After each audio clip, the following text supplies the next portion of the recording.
The Teen Titans began as a Silver Age comic issue in The Brave and the Bold involving a team-up of several superhero sidekicks. This issue was well received, so the concept was retooled a bit to expand the cast and later reintroduced as the Teen Titans.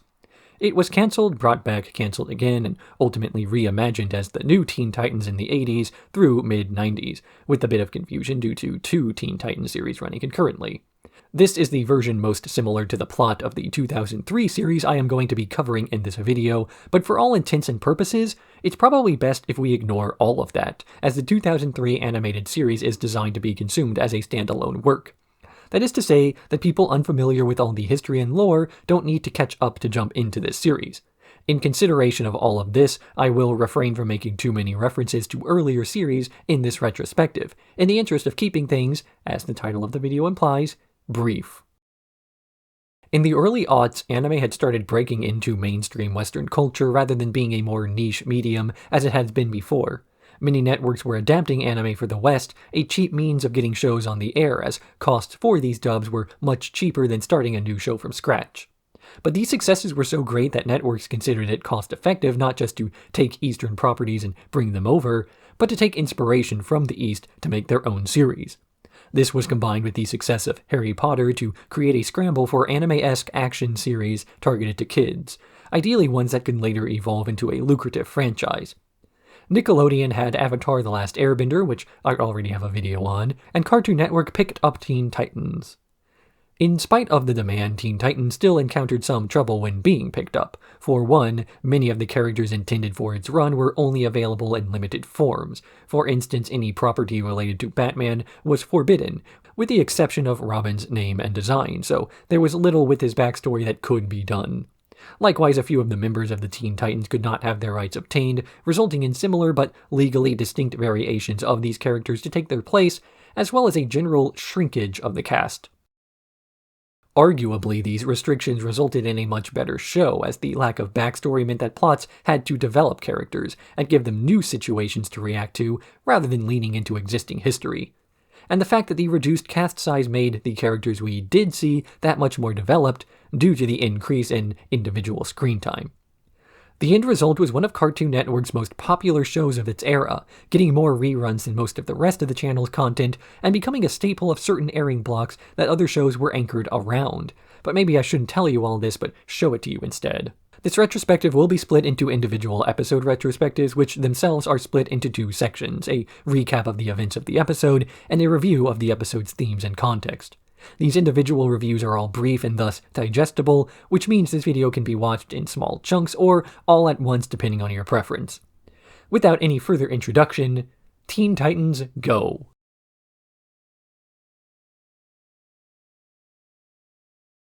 Divide and Conquer.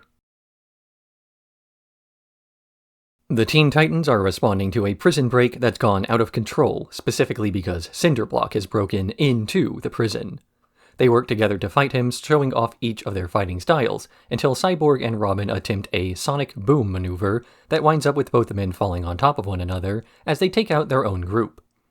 The ensuing argument over whose fault this failure is causes Cyborg to quit the team and go off on his own, which weighs on the other Titans over time as they start to realize everything he did around the tower. Meanwhile, Cinderblock's goal advances, breaking a man in stasis out of prison and bringing him to a shadowy figure who initiates a Phase 2.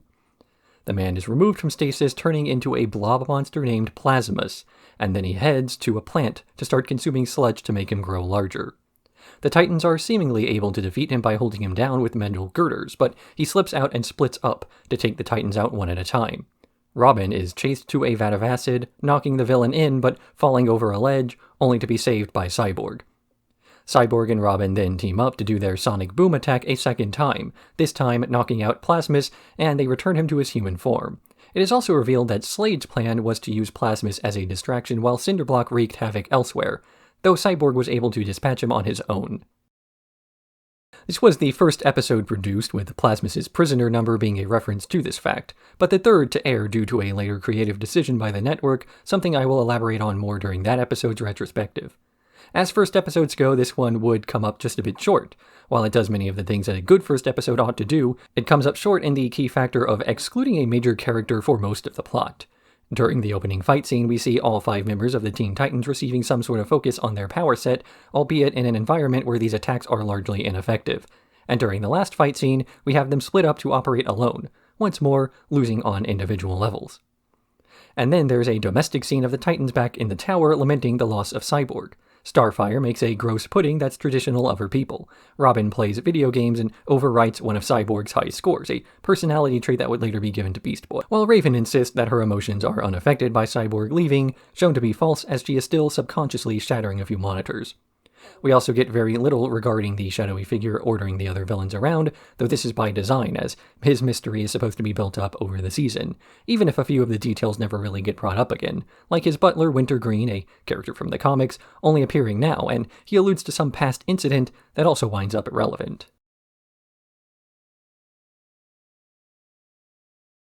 Sisters.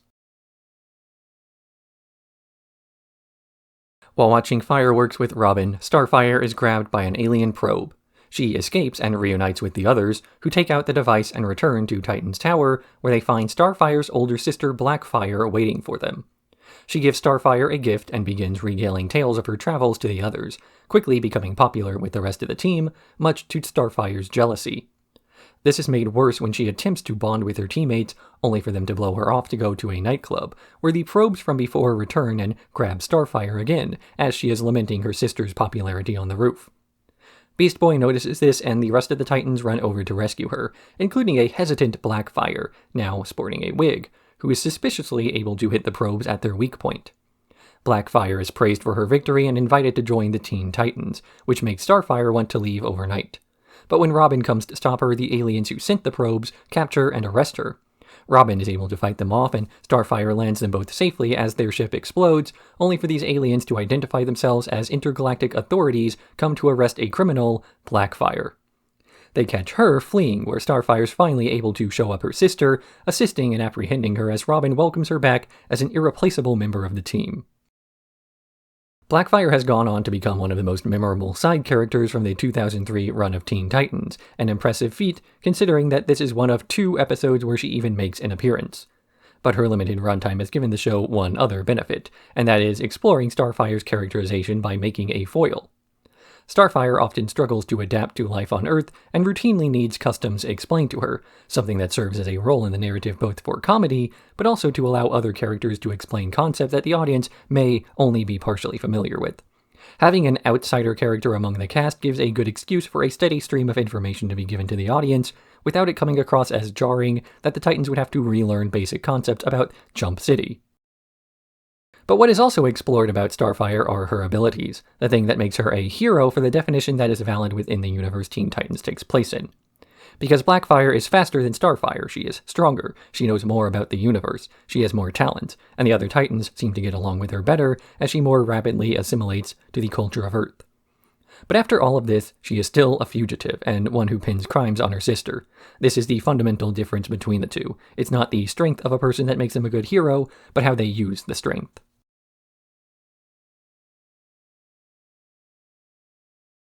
Final exam.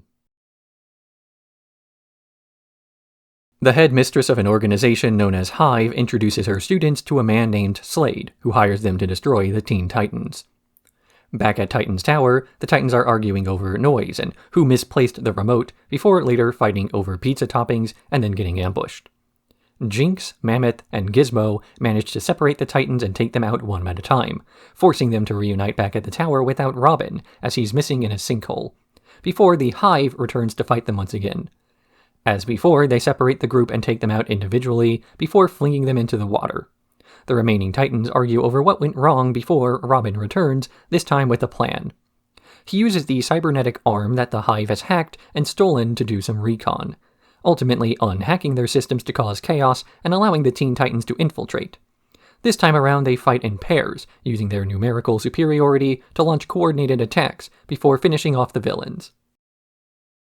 The headmistress of Hive assures Slade that the students will be punished for their failure to decisively take out the Titans, though as Robin has learned of Slade's existence, he assures her that the mission was actually a success. This is the first episode to have aired as per network orders, despite being the third one produced. The reason for this is actually somewhat logical. Network executives found final exams to be a better introduction to the series than Divide and Conquer, due to the themes and the way it introduced not individual characters, but their dynamic together.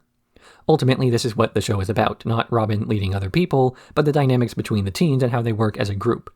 Sure, some characters might get more screen time and might have more episodes centered around them, but this doesn't make them any less important. The show is called Teen Titans, not Robin's Adventures with the Teen Titans.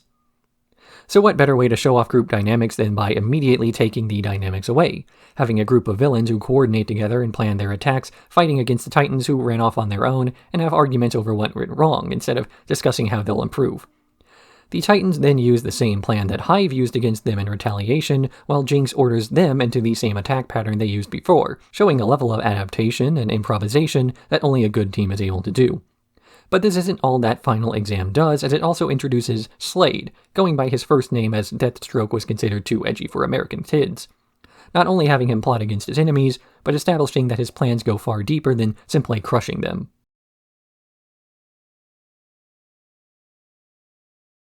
Forces of Nature. Two electricity-themed brothers named Thunder and Lightning are attacking a bridge for their own amusement. The Titans try to stop them but fail, though Beast Boy does manage to talk to Thunder about the fact that his entertainment hurts other people. This discussion on the tale of a prank Beast Boy tried to play on Cyborg that hit Starfire instead, putting them on non-speaking terms. While on recon together, they find the destructive duo and attempt to negotiate, but Starfire and Beast Boy are taken out by a mysterious man who offers the brothers more power. Starfire forgives Beast Boy after he compares himself to the villains of the week, and they reunite with the rest of the Titans in response to a flaming monster raised by this man with the assistance of Thunder and Lightning. Beast Boy is finally able to convince Thunder that his fun is causing too much harm, and he turns on his brother, who also then sees the error of his ways. They use their combined powers to make a rainstorm, putting out the forest fire and saving the day, as they then thank Beast Boy, who thanks Starfire. Meanwhile, Robin is still fighting the old man from before, who reveals himself as Slade, before vanishing and leaving Robin with more questions about his motives. Thunder and Lightning are only evil insofar as they are misguided during this episode. Their primary motivation is to have fun with their powers, and they don't care if others are injured in the process. This is not done out of a lack of empathy, but because the subject has never really come up. It's because they stay ignorant of the possibility of harm that they wind up maximizing the amount of harm they do through manipulation. Slade is easily able to convince them to give in to their worst desires to have them do what he wants. After all, merely keeping the best interests of two people in mind is much easier than trying to consider the common good of a whole city. With this sort of short-sighted moral code, it's easy to see how starting a sentient forest fire because it's cool to look at might outweigh thousands of homes burning. Understanding this is what saves the day in the end. Beast Boy plays a prank that hurts Starfire, just as Thunder and Lightning are playing pranks on a much larger scale with much larger paths of destruction. But rather than simply viewing them as a force of nature that has to be stopped, they are considered good-natured people who simply don't know what they are doing. This is why Beast Boy was uniquely fit to be the one to stop them from causing harm. Everyone else is trying to fight the brothers, but Beast Boy knows what it is like to have people assume you're a bad person because they are judging you from your actions rather than your intentions.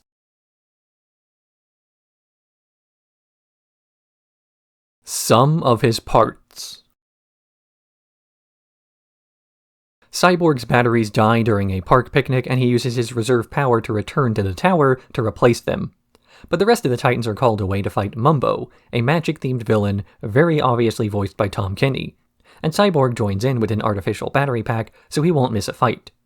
But when this pack gets wet, his power cells fail again, and he falls into a dumpster, dropped then into an underground lab, where a robotic man named Fix-It, less obviously voiced by Tom Kenny, repairs Cyborg's batteries, but also jams his communicator to convince him that he needs more repairs. Repairs Cyborg agrees to, until he realizes that Fix-It wants to remove his biological component to make him entirely robotic.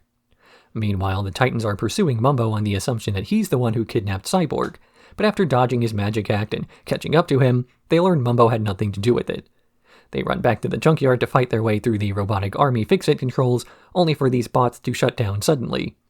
As Fix-It was about to put Cyborg under, he suddenly downloaded all of Cyborg's human memories and remembered the joys of humanity, agreeing to work with Cyborg to become a bit more human. A lot of Cyborg-focused episodes all come down to the same general idea, that of his human and robotic sides clashing.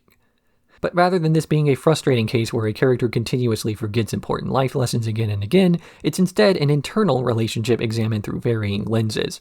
Here, it is Cyborg being held back by his mechanical side, due to it being cumbersome and having to charge every so often. When Fix-It offers him a solution to what he views as a weakness, he's eager to accept, not fully understanding where his real strength came from.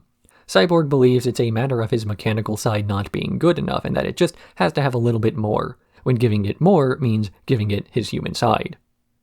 It's his short-term failure to assist the other Titans in their fight against Mumbo that causes him to give into this sort of negative thinking. Cyborg becoming mechanical is what made him into a hero in the first place, but despite all the augmentations, he still isn't good enough compared to someone whose power is more organic. So leaning into the thing that made him a hero in the first place also moves him further away from what the others have. This is only a failure if he focuses on what he lacks instead of what he has. Things not derived from the powers he does have, but the mind and personality that is using them.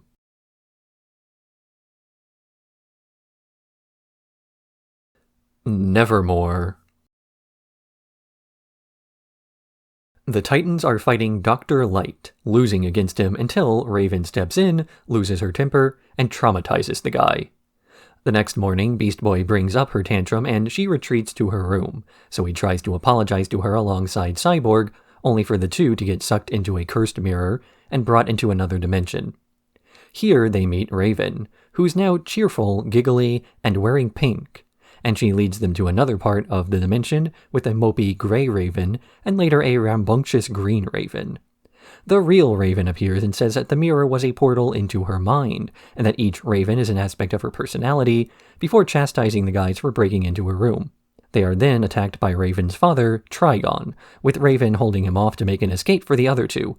But Beast Boy and Cyborg refuse to leave, instead offering to fight alongside not only Raven, but the other copies of her as well. With their combined powers, they are able to reabsorb Trigon into Raven's mind before exiting her room once more, right as Starfire and Robin were about to go check on her, though they only see the other three Titans getting along. When getting adapted to the small screen, several members of the Teen Titans were waylaid in order to give more of a focus on the smaller set of characters, allowing their dynamics to see more prominence as there are fewer of them to take up time in each season. Given that these dynamics are now much more prominent, you would expect some attention to be given to the fact that Raven is the moody, stoic member of the cast, and that this goes antithetical to the whole team unity aspect of the show. This part of her personality is not simply a reflection of the fact that she is a teenager and thus sarcastic and moody as they all are, but is rather something explained in-universe as a requirement of her power set. Raven's emotions control her powers, so she has to regulate her emotions, or else her powers will control her.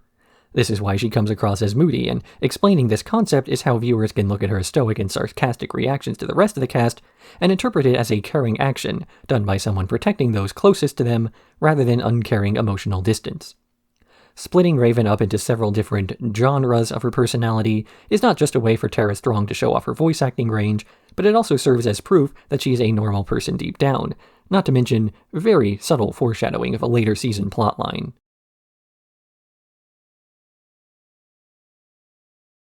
Switched. Raven's meditation is interrupted by Starfire, then later by the arrival of a package full of puppets of the Titans. But in the night, another thing comes out of this package, a villain named the Puppet King, who uses a magic control to take the souls from the Titans, putting them into their puppets. But while trying to grab Starfire and Raven, Raven's able to interrupt the kidnapping attempt, though their souls are still swapped. The girls escape Titan's tower in each other's bodies, unable to control the new powers they have, as Starfire's are based on feeling joy and confidence, while Raven's powers are controlled by emotional stability. But after sitting down and getting to know one another, they make another attempt at breaking into the Puppet King's lair. It takes a bit of awkward teamwork, but Raven and Starfire are able to fight against the controlled Beast Boy, Cyborg, and Robin long enough to eventually destroy the ceremony the villain has concocted to permanently sever their souls. They destroy the controller the Puppet King was using, draining his own life force and returning everyone to their original bodies. In the end, Starfire and Raven meditate together, making plans to hang out at the mall after. Oftentimes, the best way to explore a character is to put them hopelessly out of their depth. show off what they're bad at to make the things they're good at stand out much more, or to show how they can overcome a situation that requires skills they've never had, so the audience can learn a bit about their inner workings. This episode does this trope with two characters at the same time, making the point stronger by having them be emotional opposites, where their weaknesses are the other character's strengths. Raven controls her emotions, but keeps herself a bit too reserved, making it difficult to channel Starfire's powers that require her to be more open. Whereas Starfire is an openly emotional person who lacks the subtlety needed to regulate what Raven can do. It's almost something I want to avoid mentioning just because of how little attention it gets in-universe, but it's still worth pointing out that this is an episode where the men are all kidnapped and the women are in charge of rescuing them. Every medium, from comics to cartoons to video games and so on, has at some point received criticism for depicting its female characters as weak and feeble, in need of rescue. And occasionally this criticism is met by having a special episode where the roles are inverted, only to then make a big deal out of the fact that these gender roles have been reversed. This does not actually fix the issue, it just reinforces the issue as being a staple of the medium, while making the exceptions stand out more. But Teen Titans does not make this into a big deal. The girls save the boys not because they're making a statement about gender roles or gender norms, but because they're just allies. That's what allies do.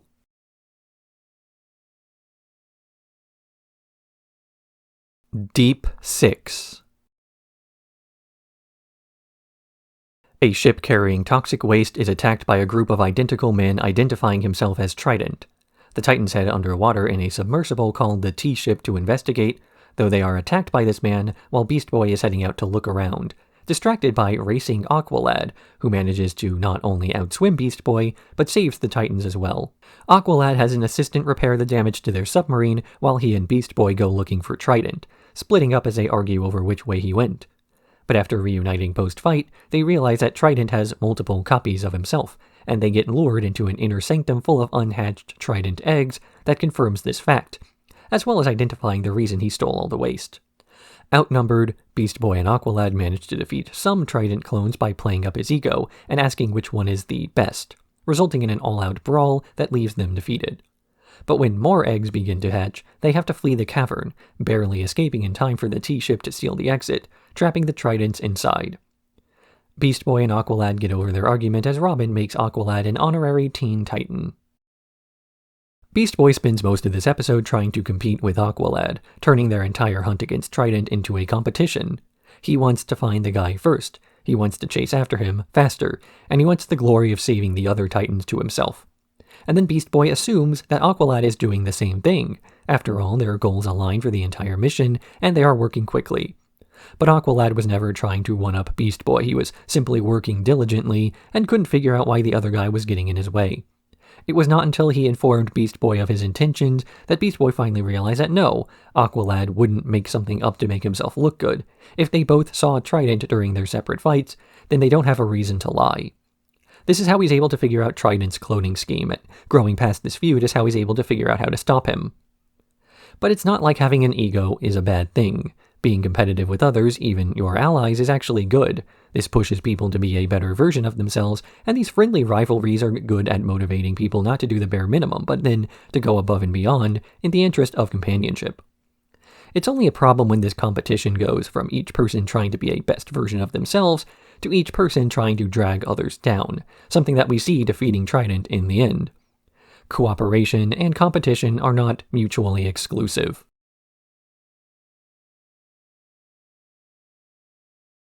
Masks. Slade's minions are attempting to steal a chip from a secure facility, only for the Titans to interrupt their theft, chasing the men out through the sewers. Ultimately, Robin has to choose between saving Starfire from a fall or catching the man with the stolen goods, and he's barely able to do both. But his interrogation of the man only reveals he's a robot, and that Slade wants to meet face-to-face with Robin. The rest of the Titans grow concerned with Robin becoming increasingly obsessed with the pursuit of Slade. Worse, when their attempts to fight a new villain named Red X come up short due to Robin not being around. Although in one of their fights, Red X saves Beast Boy from an oncoming subway car. Red X and Slade are close to being able to meet up, only for the Teen Titans to come onto the scene of their plan, with Red X revealing that his real identity is Robin, having lied to the Titans to get closer to his enemy. Robin tries to fight Slade one-on-one but loses, barely being saved from a fall by the man who says that he's not done with Robin yet, before once more revealing that he's a robot and self-destructing. Robin makes a scheme to get closer to Slade in this episode by pretending not to be a Teen Titan, creating a new persona who he assumes will be able to get closer to the man as he's an unknown factor.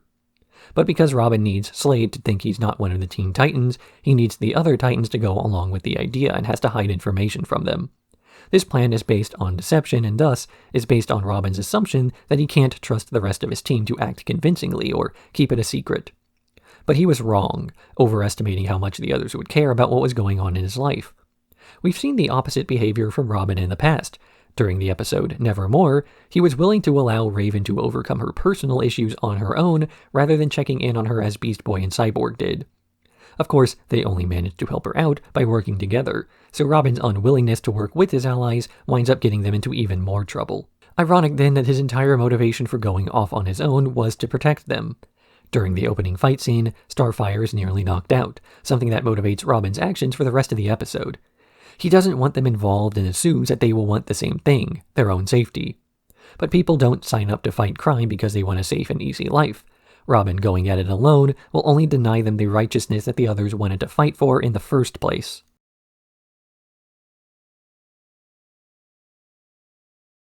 Mad Mod.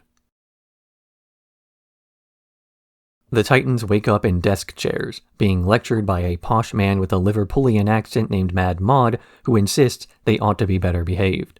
He separates them and tries various mind control techniques to subdue the Titans, though Robin is able to break out and chases him through a series of physics-defying visuals, inspired by MC Escher despite him being Dutch. He reunites with Starfire, who unites with a hypnotized Beast Boy, only broken out of his trance by laughter. Before the rest of the team is finally able to work together to chase him in a montage sequence set to Puffy Amiyumi's K2G. They continue the fight, mostly winding up back where they started as they fail to grab the cane Mad Mod uses to control the rooms they're in. Until Robin deduces it's all a fake, and uses a hole in the wall that Starfire blasted to escape into air ducts. He confronts Mad Mod, who is actually an old man pulling levers and watching screens, and they finally escape to the surface. Mad Mod's motivation in this episode is to educate the Titans on their bad behavior, this being expressed through some desire to stop them from preventing crime. It's not a great motivation, and we never really see how brainwashing the Titans to become docile and useless is supposed to benefit him in any way, nor do we ever get a proper explanation for how he was able to manipulate reality, as many shows of this kind would typically do. One could take inspiration from the earlier incarnations of various villains and associate him with Arcade, having more fun watching them escape than he normally does in killing them. But instead, the episode is content to stay, for lack of a better term, silly. It's not quite set in stone by this point in the series, but this is the first episode that uses the Japanese version of the Teen Titans theme song to signify that the episode is less serious. The less serious episodes provide a break from the usual semi-serialized plots that the rest of the season will have. Following the episode Masks and preceding Apprentice, at least in the original run, Mad Mod uses an affable stereotype, some trippy visuals, and a Hanna-Barbera-style chase sequence through a hallway to make several visual gags and serve as a comedic palate cleanser before a heavier episode.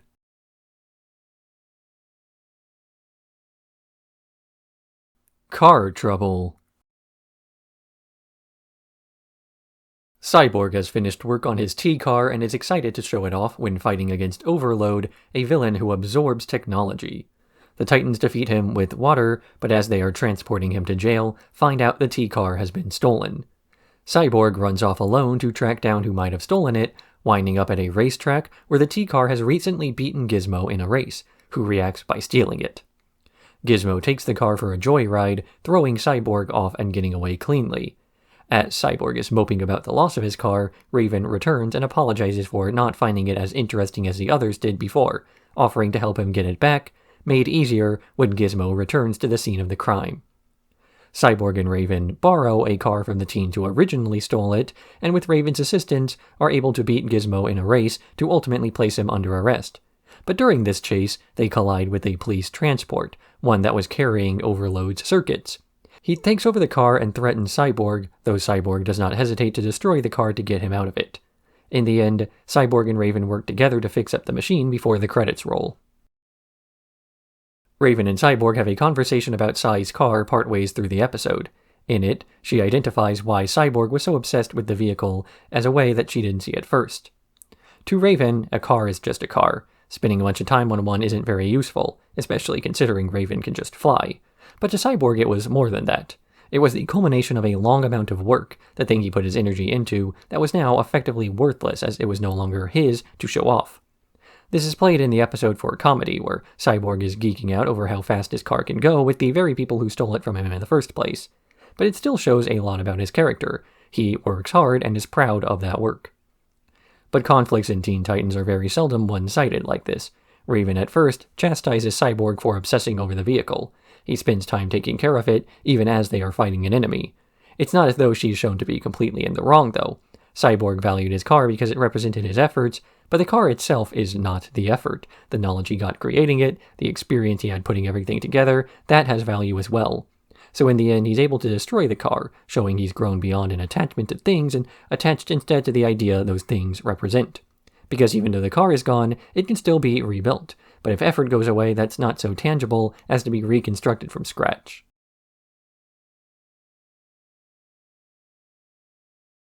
Apprentice.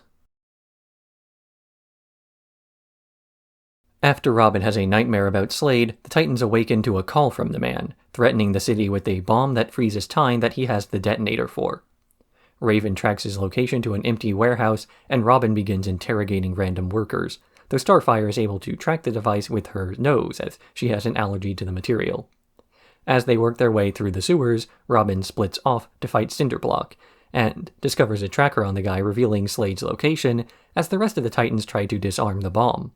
But when Robin meets with Slade, he learns the man's true plan. The bomb was a decoy designed to put nanomachines inside the other Titans, with Slade able to use the detonator to kill them from the inside.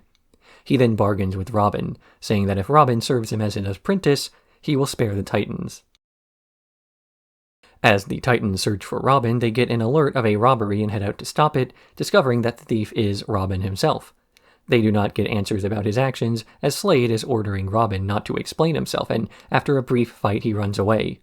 The rest of the Titans try to figure out why Robin was suddenly working for Slade when they have another call about a robbery at Wayne Enterprises, fighting Robin but holding back as Slade encourages him to use more and more force, to the point where he even activates those nanobots temporarily to force Robin to fight. Once again, Robin returns to Slade's hideout and tries to fight him, but loses, especially after losing his temper due to a comparison Slade makes of the two. But back at Titan's Tower, the rest of the crew figures out the nanomachines, and they deduce from this that Robin must be getting blackmailed. They rush over to Slade's hideout in time to see him beating Robin, getting the nanomachines activated when they try to fight back. But when Robin sees the machine that Slade is activating is nearby, he intentionally infects himself so Slade can no longer threaten the Titans without damaging the apprentice he wants. He throws down the remote and the Titans work together to fight him, with Slade disappearing after his mask is broken. The culmination of the first season's story arc. Apprentice also reveals the major part of Slade's plan. He is looking for an apprentice and thinks Robin's the guy for the job. It's reiterated several times that Robin and Slade are very similar. They are both driven, they both don't stop until a job is done, and they're both fine with breaking rules in the service of accomplishing a goal. But each time Robin is compared to Slade, he snaps at the person making the comparison, whether it's Slade himself or one of his own allies. They even recognize early into part 1 of this episode that it might be better for Robin if he stays back, as the more he pursues Slade, the more like him he's becoming. Raven even has to hold Robin back after he starts to target civilians, proof that even his morals are becoming compromised. And yet, for all of these Slade comparisons being made, there's still some validity to the statements. Slade is putting himself at risk having Robin working so closely to him, something he recognizes himself. Robin keeps waiting for Slade to let his guard down, attacking him multiple times in between mission briefings. He is aware that Robin will one day try to kill him, and presumably even succeed in doing so. But that is the point. He wants an apprentice to eventually take over, and if Robin does finally defeat him, that takeover will be complete, regardless of whether or not he goes back to the Titans. But it's when Robin finally embraces their similarities that he's able to figure out a way to defeat him, because Slade is willing to do anything it takes to achieve his goals, and that includes putting his own life at risk. Since he is putting his life at risk for his schemes, Robin then does the same, infecting himself with the same nanomachines his allies have, so Slade can't win without losing everything. In the end, Robin is finally able to acknowledge that he and Slade have a lot in common, but that's not a bad thing. A person being motivated and driven is not evil by default. It's what they choose to do with their abilities and drive that determines the type of person they are. And yes, this is a theme that has come up time and time again for the first season, from Thunder and Lightning being misguided with the use of their powers, to the comparisons between Starfire and Blackfire, to Beast Boy sabotaging missions by trying to be too competitive. Robin and Slade have a lot in common, but the little differences say much more than that.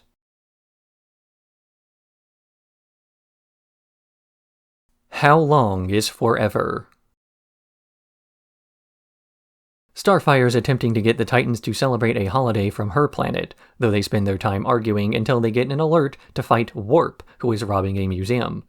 As they're fighting the time-based villain, he opens a portal to escape through, but Starfire jumps in after him and is able to stop him partways through the leap forward. However, this means she has dropped off 20 years into the future, into a nearly abandoned Titan's tower, except for Cyborg, whose cells have died, rendering him unable to leave the building without losing power. Beast Boy failed at a solo hero career and is now a one-man circus. Raven has completely shut down mentally without her social contacts. And Robin is now Nightwing, a solo hero who helped Starfire fight against Warp while telling her about how the rest of the Titans slowly drifted apart once she disappeared 20 years ago. Nightwing and Starfire return to the museum to fight Warp, with Cyborg, Beast Boy, and Raven joining the battle as well after Nightwing activates his old communicator, something they all kept. They're able to destroy the device keeping Warp in time as Cyborg reconfigures it to send Starfire back to her original timeline. Back in the present, Starfire reappears almost as quickly as she disappeared, and her regaling the tale of what happened in the future convinces the Titans to celebrate the holiday after all. Cyborg has had to deal with his components going out of date before, and this episode's Jump to the Future elaborates on his tech becoming obsolete. Considering that the Teen Titans is over 20 years old, meaning this episode technically takes place in the past now, one only has to look at the change in the state of tech to see why he would be so slow without the resources to keep up with the times. The communicator belts the Titans used were once considered high-tech, but today the idea of a smartwatch is considered mundane. Beast Boy and Raven have both pulled out of society, with Raven withdrawing completely while Beast Boy stays on the edge, using the mockery as a shield from having to get too close to the public. Robin, now Nightwing, has perhaps the most chilling implication in his future. The fact that everyone else struggled to work alone while he thrived in a new environment plays into the previous season's arc of Robin growing further and further away from his friends, the implication being that he can survive without them and therefore might try to. The first time Starfire confronts Warp in the future, she demands that he undo all the damage he has done to the other Titans, assuming he is responsible for the sad state of their lives. But Warp confirms her real fear, the fear she had at the start of the episode. The Titans drifting apart was not the doing of a villain, but an inevitability of their relationship being based upon work. But during the third and final fight against Warp, the rest of the Titans put aside their various hang-ups to work together despite this, proving that even if they do drift apart, there's no reason they have to stay apart for good, nor a guarantee they have to drift apart in the first place.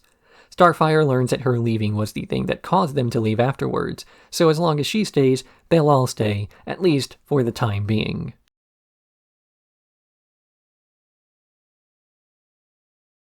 Every dog has his day. Beast Boy is unable to find anybody willing to hang out with him, and his attempts to mingle with others don't succeed either. A green dog runs by, chased by a flying saucer, and the ship abducts Beast Boy instead of the other pet, which the Titans then assume is Beast Boy. But this dog keeps running away, and after a chase montage, they finally catch up to realize it's not really a dog but some sort of alien. Using Raven as bait, they capture the mutt, and it speaks to them, saying he escaped from his owner and didn't say anything before because he was having too much fun leading them around.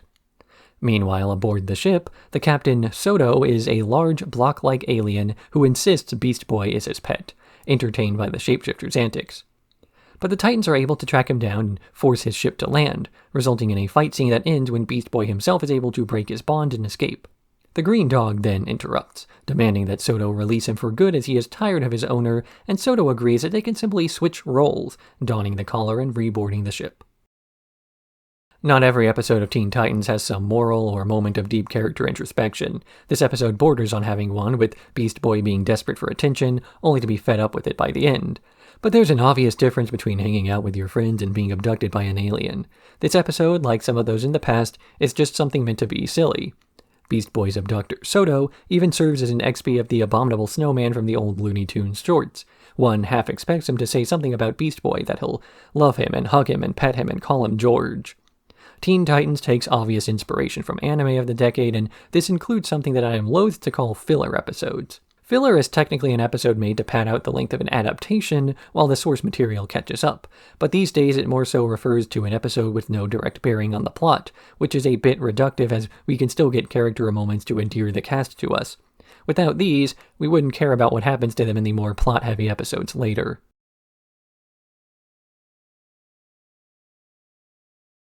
Terra.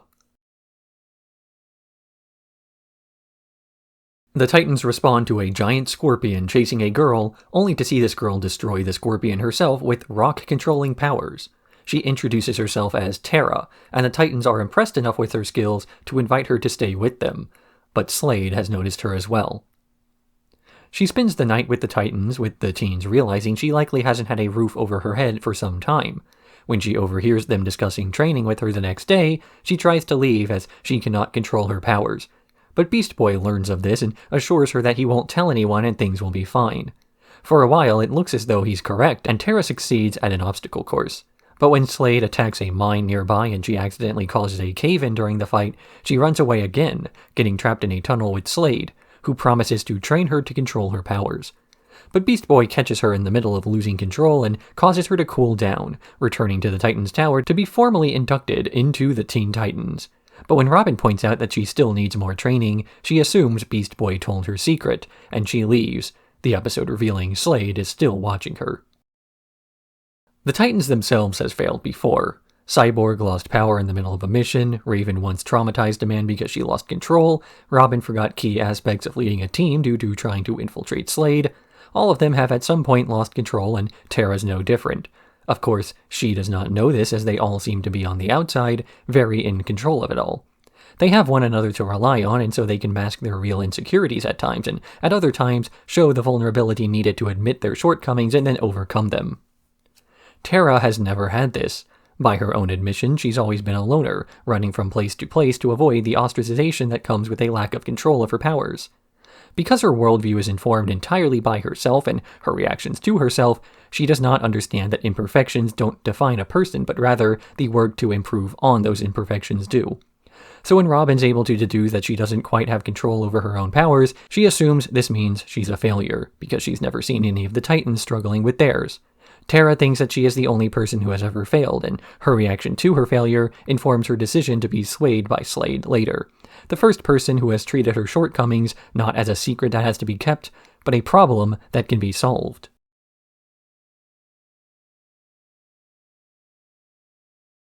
Only human. Cyborg collapses during training once his motors hit their limits, in spite of the rest of the Titans cheering him on. He pouts and retreats to play video games by himself, ignoring their attempts to cheer him up, and trash-talking an online opponent named Atlas. But then Atlas challenges him to a rematch in person. He appears at the tower and begins to fight Cyborg, defeating him in single combat and capturing the rest of the Titans as trophies, saying he'll only return them if Cyborg challenges him to a rematch. Cyborg agrees, but once more he's no match for Atlas as he cannot give more than 100% in the battle. But in spite of the pleading of Atlas's mechanic, Spike, he refuses to give up the Titans as he agreed to. In Atlas's base, Robin watches the mechanic get mistreated by his master and persuades him to stop following a man who doesn't respect him, as Cyborg talks himself back into another match, arriving at the stadium again to fight Atlas, who's now without his weapons as he does not know how to equip himself. Spike frees the Titans who, rather than joining in on the fight, simply block Atlas from running away. He's forced to fight Cyborg one-on-one, but this time Cyborg is able to give more than 100%, as it's only the robotic parts of him that are held back, and he is able to defeat his enemy in a fair fight. Once again, a Cyborg-focused episode is about his human and robotic sides clashing. This time, the fact that his robotic limbs have an upper strength limit, and his human side is held back by them. This sounds like criticism, but it really isn't. Cyborg's struggles with the two sides of his being are interesting enough to warrant multiple looks, and these different looks distinguish themselves by taking different angles of that relationship. In The Sum of His Parts, Cyborg considers his robotic parts to be a limitation, one that he tries to overcome, and then decides against it, by completely giving in to the aspect of what he is. This time it's his robotic parts being the limiting factor, with Cyborg fondly remembering the days where he was able to improve himself just by pushing harder. While everyone else is improving, he is at a permanent plateau, but his upper limit is thin compared to that of Atlas, a completely mechanical being.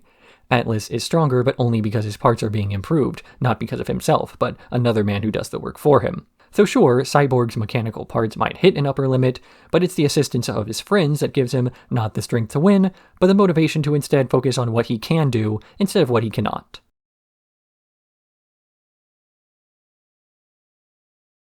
Fear itself. The Titans fight against Control Freak, a TV-obsessed nerd with a remote that can animate objects. And after defeating him, Beast Boy finds a new release of a horror movie he insists the others watch. But that night, strange screams are heard in the tower during a thunderstorm, and the power gets cut. The Titans try to fight the monster from the movie as it comes to life, and Raven finds her powers don't work against it. Beast Boy at first thinks the movie they watched was haunted before getting dragged away. Robin suspects that Control Freak has returned for revenge, but after finding his remote still in place, is dragged into the walls by a shadowy creature.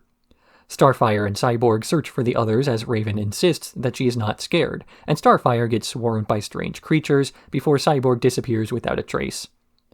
Raven is left alone, getting attacked in the elevator to the top floor, then being surrounded by all sides by the monsters from earlier. And then she finally admits that she's afraid of what's going on, giving her control of her powers once again. After dispelling the creatures, she passes out and then wakes up surrounded by the others, who reveal that she was subconsciously creating the enemies as a means of letting out her fear through other means. Raven's powers have already been established to work via emotional regulation, meaning that it's a point of pride for her not to let other people get the best of her. Repeatedly through the episode, we see Raven arguing that she does not do fear, and that the movie and subsequent events around the tower have not affected her. But this is a lie, as it would be with anyone and not just Raven.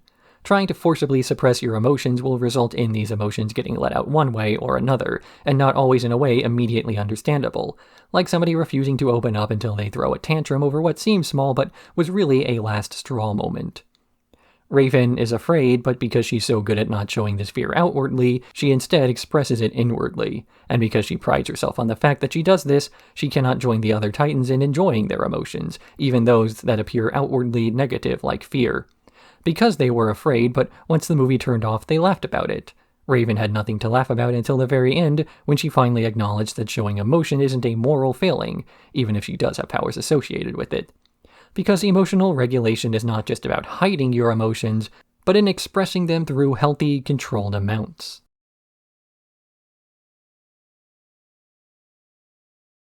Date with Destiny.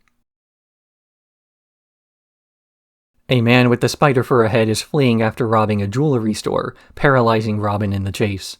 He and Starfire return to the tower for some Tamaranian acupressure to let him move again when they get called by Killer Moth, whose swarm is destroying a bridge, and he declares he will only call off the swarm if Robin takes his teenage daughter Kitten to the prom. Starfire's furious about their arrangement, but Robin agrees as the other Titans are overwhelmed. He arrives at prom and it's immediately clear that Kitten is only dating Robin to make her ex-boyfriend Fang jealous, and her loudly proclaiming all the things they're doing together makes Starfire feel this way as well. But while the couple is dancing, Fang arrives on the rented boat, the Spiderhead man from earlier, and he tries to get back together with Kitten by offering the stolen jewelry from before. Meanwhile, the rest of the Titans have infiltrated Killer Moth's lair by investigating Kitten's address, discovering his swarm of moths have been released when Robin refused to kiss his daughter.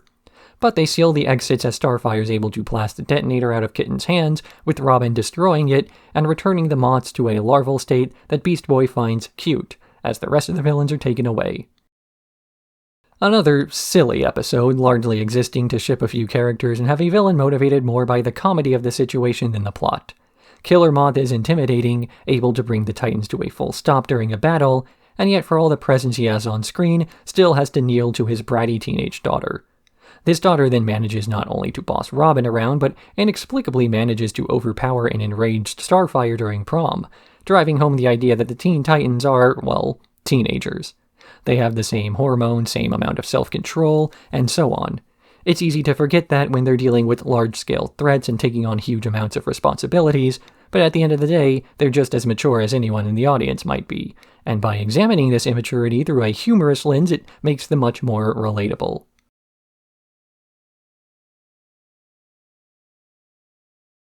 Transformation.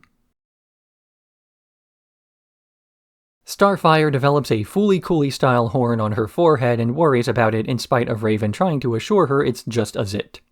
But when she also develops spikes on her neck, furry feet, scales on her arms, and so on, she begins to hide her appearance from her other friends. But when fighting Plasmus, her raincoat is knocked off, revealing the transformation, and she flies away in shame. Starfire floats around the galaxy looking for a group that will take her in, as the Titans refit the T-ship for spaceflight and go after her. Eventually, she finds a glowing woman who assures her that her Tamaranian transformation is completely normal, and soon she will turn into a chrysalis, as well as the fact that this woman is actually a chrysalis spider who eats them. But before she can enjoy her helpless meal, the other Titans arrive on the scene and start to fight, though to little success. That is until Robin tries to help Starfire escape from her cocoon, insisting that he doesn't care how she looks, and revealing that she's returned to her normal appearance, though she now has eye lasers, which help to take out the monster before the Titans return home. Starfire undergoes a Tamaranian transformation that I'm just going to call alien puberty. Starfire begins puberty in this episode, using strange growths and scales as a metaphor, since just giving her a few zits wouldn't have had the message appear as clearly. She considers herself a monster, made worse when some of the Titans' insults directed towards Plasmus are interpreted under a different context, and she assumes people will make fun of her. Importantly, the long scene of people laughing at her after her cover is blown is something entirely in her head. People are focusing on survival, not her appearance. But because Starfire herself cares deeply about the new changes, she over-prioritizes them and assumes everyone else does the same. She then has the opposite takeaway later, not just believing that she's a freak, but assuming that she's alone in being one. Her sister only had a few minor changes for her alien puberty, although one can imagine she had much more and simply kept herself hidden as Starfire did. So her feelings of loneliness were spurred on, not by having no one around to talk to, but nobody around with the same experience to talk to.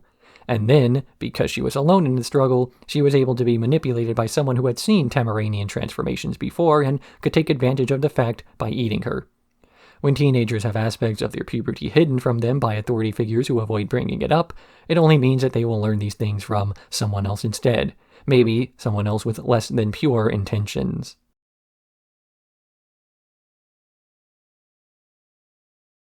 Titan Rising. The Titans are playing volleyball while Raven meditates, only for their game to be interrupted by the return of Terra. The Titans welcome her back, though Raven is a bit hesitant to accept her, in spite of a showing of her now controlled powers.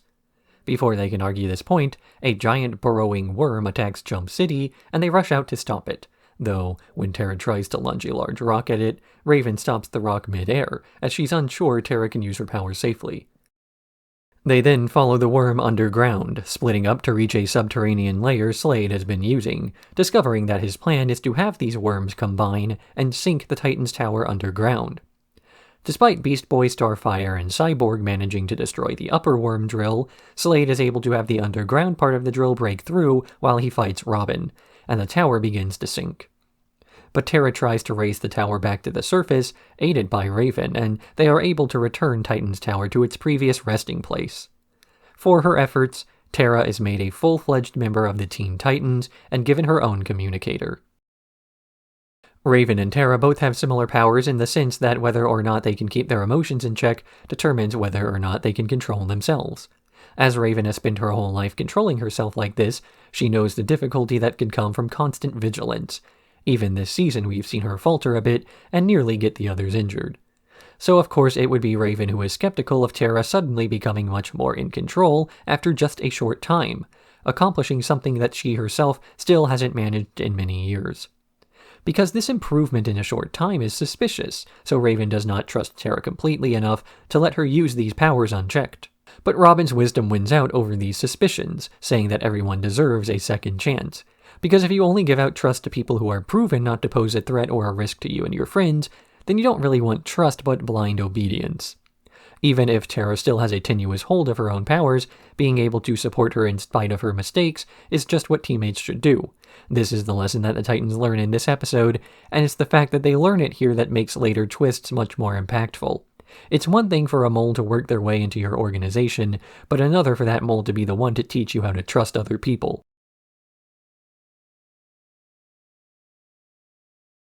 Winner take all.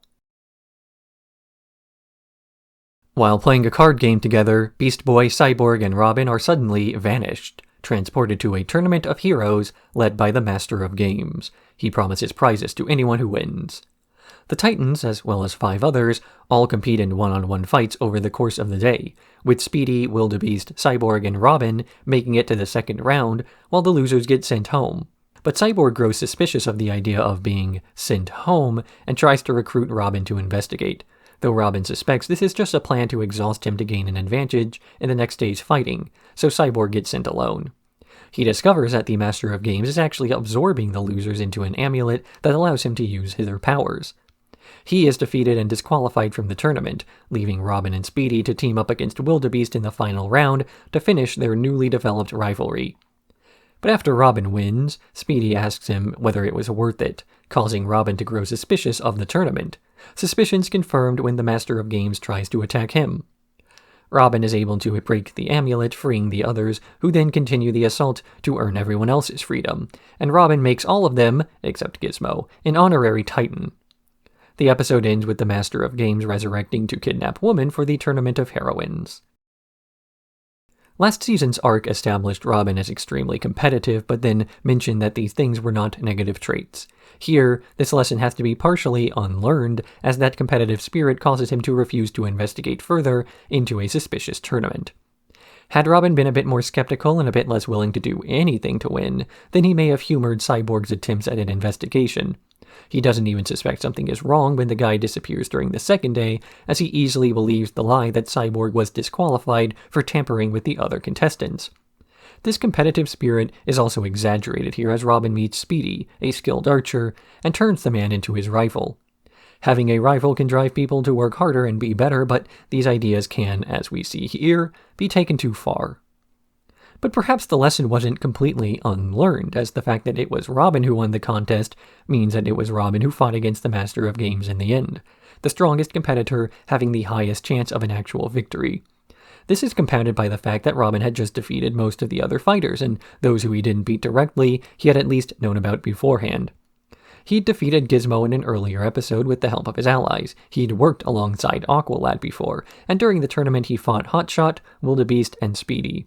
He has spent years fighting alongside Cyborg and Beast Boy, meaning Robin had had some interaction with all 7 of the fighters that the Master of Games took his powers from, and those fighters had the benefit of experience.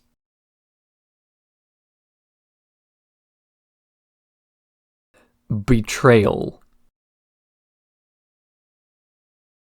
Terra is working alongside the Titans to fight against Slade, defeating him in a minor skirmish before returning to the tower for the night. But later on, Beast Boy asks her on a date that she at first rejects only to come to his window later and fly off with him. The two go to a few places where Terra was a regular before the Titans took her in, ending up in an amusement park where the two finally have a proper date. But Beast Boy notices that she's not enjoying herself very much, and Terra tries to confess something to him, only for Slade to interrupt and reveal it himself. Terra has been working for him for some time, and she has assisted in infiltrating Titan's tower. Beast Boy tries to give Terra the benefit of the doubt, but when she turns to Slade's side, he tells her off for faking affection for him, and then betraying his feelings. At the tower, Cyborg, Raven, Starfire, and Robin are fighting against Slade's minions, who have managed to get past the disabled security systems, and they deduce that it was Terra who allowed them in. They succeed in winning the fight, but are also aware that all their information and weaknesses are now known to their enemies. This season's plot has been building up to Terra's eventual betrayal, that she never felt as though she belonged with the Titans due to her internal issues, and went along with Slade as he was willing to tell her what she wanted to hear, namely, that she was weak but could be stronger and that she could train in a teacher-student environment where being the second in command is a matter of fact rather than an uncomfortable truth. People who look down on themselves will naturally be drawn to people who look down on them, and Terra accepts that Slade looks down on her. What she does not accept is the opposite, that the Titans would treat her as an equal, because she herself cannot understand why they do this, so she assumes it's just an act, much in the same way her friendliness was an act up to that point. Beast Boy spends a while fighting on Terra's behalf, believing that it's impossible for her to be a bad person, and reinforcing the idea the show's had for some time. There is no such thing as a good guy or bad guy. People are just people, and sometimes they do good or bad things. This is why Robin gave Terra a second chance before, and this is why Beast Boy gives her the benefit of the doubt here, when Slade starts to speak for her. It's not until Terra confesses that she did indeed willingly go along with the man, remembering that he's manipulated Robin before, that Beast Boy finally accepts that she was lying, although in this case was only lying about her loyalty to the Titans rather than her feelings about them.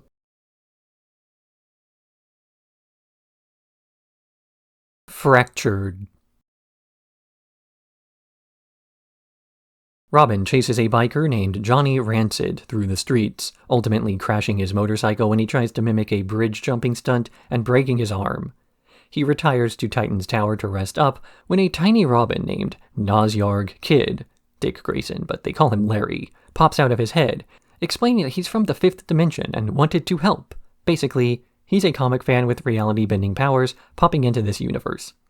But Larry fails to heal Robin's arm with his universe-altering finger, which winds up broken in a scuffle, and Robin and the Titans find themselves transported to a crudely animated version of Jump City.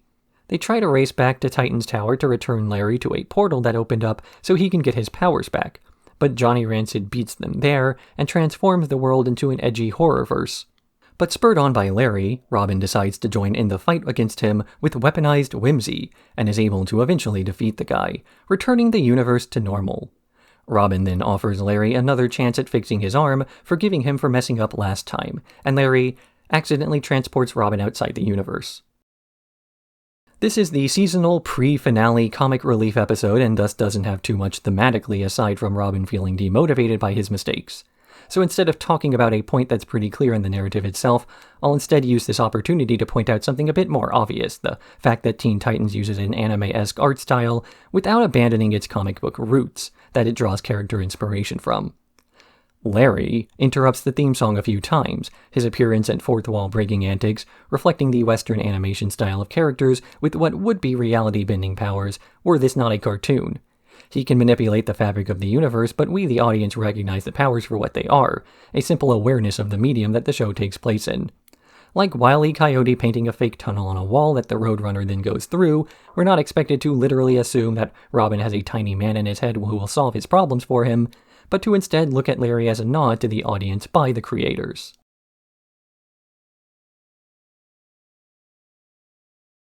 Aftershock.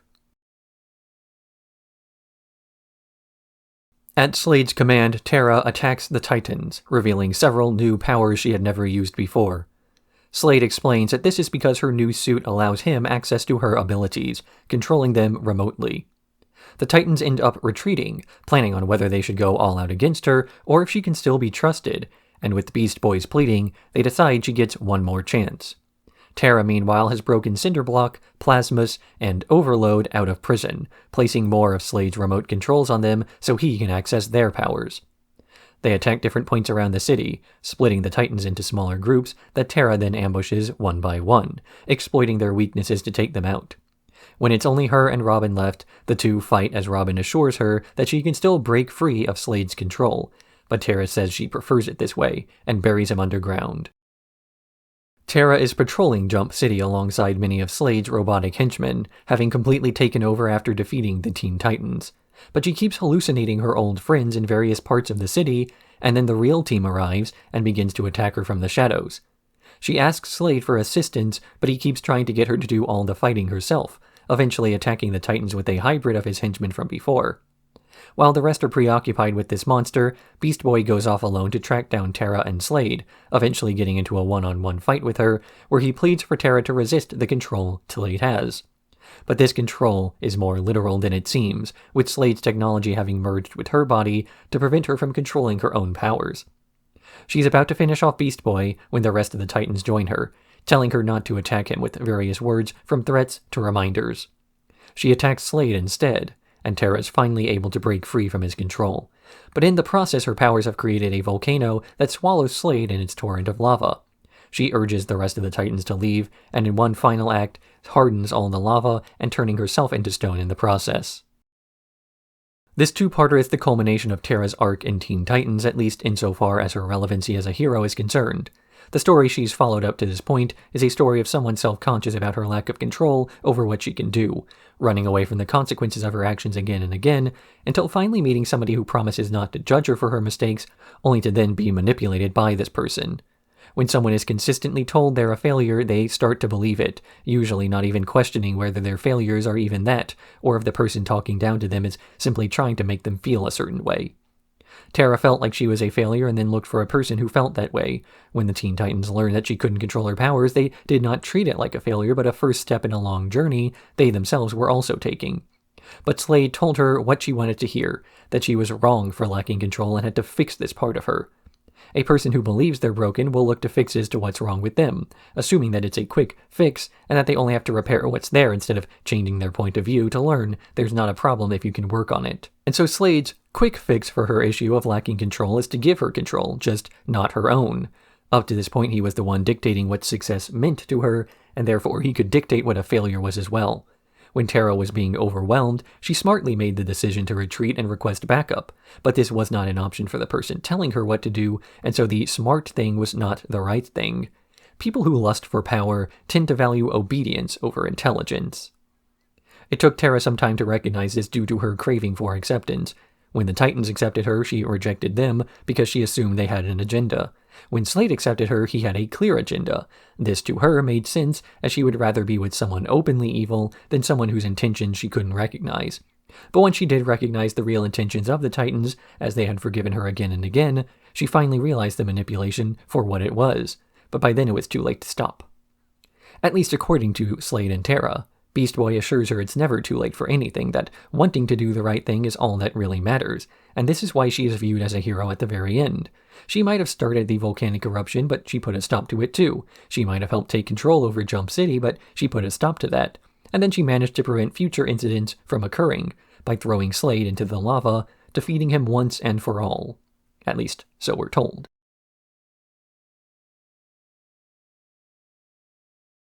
Deception. The Titans are fighting against the Hive for the third time in a week, wondering what's prompted them to become so much more aggressive lately, but retreating after Robin places a tracking device on one of them. Now knowing the location of their headquarters, they have Cyborg infiltrate Hive using a new device that allows him to change forms to appear more human. Cyborg, under his original name Stone, proceeds to impress the new headmaster of the organization, Brother Blood, by one-upping the other cadets there who all seem to be under some sort of hypnotic control. The other Titans are concerned as Cyborg hasn't checked in for a long time, though they discover he's become too involved with the school and seems to have forgotten the mission. They convince him to do more infiltration and discover a doomsday device Brother Blood has been developing. But when the headmaster discovers Cyborg's infiltration, rather than punishing the guy, he instead offers him the ability to be human again. The Titans attack Hive, only to be led into a trap, with Cyborg and the rest of the Hive members attacking and trapping them. For defeating the Titans, Brother Blood rewards Cyborg with the device to finish them off, only for Cyborg to turn on the man, destroying the Hive headquarters and returning to the Teen Titans. At the end of the episode, Cyborg admits that his deception of Brother Blood was not total. He really did want to go back to having a completely human body again, and he really did enjoy being a member of the Hive. The reason being that he missed out on finishing high school due to the accident that caused his body to become cybernetic in the first place.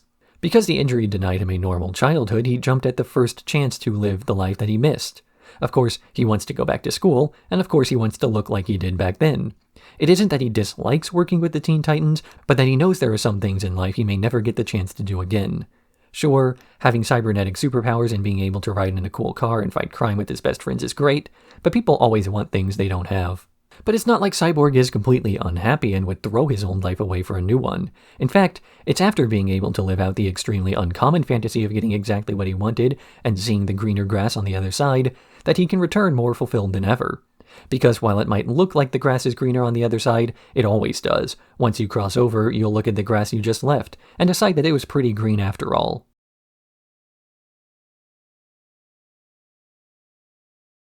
X. The Titans are investigating a break-in, only to learn that Red X is the one responsible, concerning as the last Red X was Robin. He deduces that whoever has stolen the suit is after more Xenothium, the power source for his stolen gadgets, and the Titans split up to find out where he will strike next. Robin interrogates Dr. Chang, an arms dealer who sold him the last batch, and he's directed to a vault where the Titans are picked off one by Red X. That is, until Robin and Red X have a showdown in the vault, interrupted by Dr. Chang's henchmen, who steal the fuel for themselves. Dr. Chang uses the fuel to power a doomsday laser he's designed, holding the Teen Titans hostage as he plans on destroying their tower.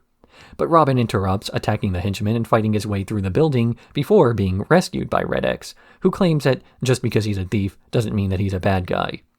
The two work together to take out the Doctor before Red X plans on stealing a vial of fuel for himself, only for Robin to have stolen his gadgets during the fight. Red X uses the Denotium to escape without a trace. Robin begins this episode with a monologue about the line between good and evil, that these are two distinct concepts, and thus things that can be easily judged. But by the end of his experiences with the new Red X, he repeats this monologue, changing it so that the line between good and evil is blurry, mentioning that there are those who exist on the border between the two, and that even common thieves can have a sense of right and wrong that they simply just ignore more often than not. Considering we saw Terra last season make the same struggle, one would think that Robin would know better than to make broad assumptions about people this way, but at the end of that season, we also saw her sacrifice herself to do the right thing. She was not evil, just misguided. But this episode still questions that assumption by maintaining that Red X was a bad guy, just one who was pragmatic about what he did. Robbing Jump City and doing whatever he wants is one thing, but you can't very well rob a city after it gets destroyed. And if the guy destroying it happens to be using your fuel source to do so, then it's in your best interest to make sure he gets stopped. It's reductive to sort people into one of two labels, calling them all good or all bad. Doing this means that Robin himself has to be bad, as he blames himself for Red X due to the man exploiting a security flaw he must have left. He also fails to predict the other man coming to his aid against a mutual enemy, as he assigns every action a good or bad morality, and therefore the good people must do one, and the bad folks must do another.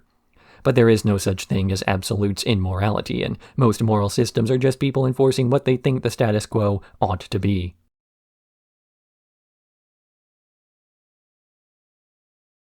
Betrothed. Starfire is packing her things to leave for Tamaran, stating that she is heading home due to an arranged marriage. The Titans briefly fight against ships from Duranthax 4 before landing, learning an entire fleet is currently occupying the planet, and that Starfire's arranged marriage to Glurgurdsklech, we'll just say Blob Alien, is to secure peace with them. A peace arranged by none other than Blackfire, who's taken over the planet after escaping prison. The Titans, especially Robin, are suspicious about this sudden proposal, and they split up to investigate, with Beast Boy and Cyborg learning the ships are empty, piloted remotely, while Raven discovers that the arranged marriage is actually so the Blob Alien will give a powerful amulet to Blackfire. Robin tries to warn Starfire about this but gets taken away with the others, who then have to break out of a Tamaranian prison to stop the wedding. Meanwhile, Starfire is discussing her betrothal with her nanny Galfor, who encourages her to do what's right. When Starfire sees Robin fleeing troops at the wedding, she declares the wedding off, challenging Blackfire to single combat for the right to the throne. Starfire wins by destroying the amulet and becomes the new queen, banishing her sister, and then passing the crown to Galfor as she realizes she belongs home, on Earth. Last season had the humorous episode, Date with Destiny, where Robin was forced to be romantically involved with someone he resented, while Starfire was looking on in jealousy. This episode is a tragic version of that one, the comedy switched out for societal obligation through Starfire's arranged marriage. This marriage reveals new information about her, namely, she's royalty within Tamaranian society and thus has obligations to her home planet rather than the Titans. Ostensibly, Robin could have gone out with Kitten from earlier and still been a member of the Teen Titans in good standing, but for Starfire to fulfill what she needs to do conflicts with the responsibilities she has to her friends. She can't save the day at a moment's notice if she has a planet to rule. Teen Titans 2003, the version I'm discussing, doesn't really do backstories. While there are many moments that allude to the history of the characters depicted, there's rarely solid confirmation about who they used to be in the interest of keeping the stories more standalone. So Starfire being royalty is suddenly a big reveal, while the foreign language Galfor speaks about the Titans' arrival still contains her original Tamaranian name. This version of Teen Titans is very much aware of the long history the characters have had and simply ignores it actively so it can serve as an introductory work to the universe.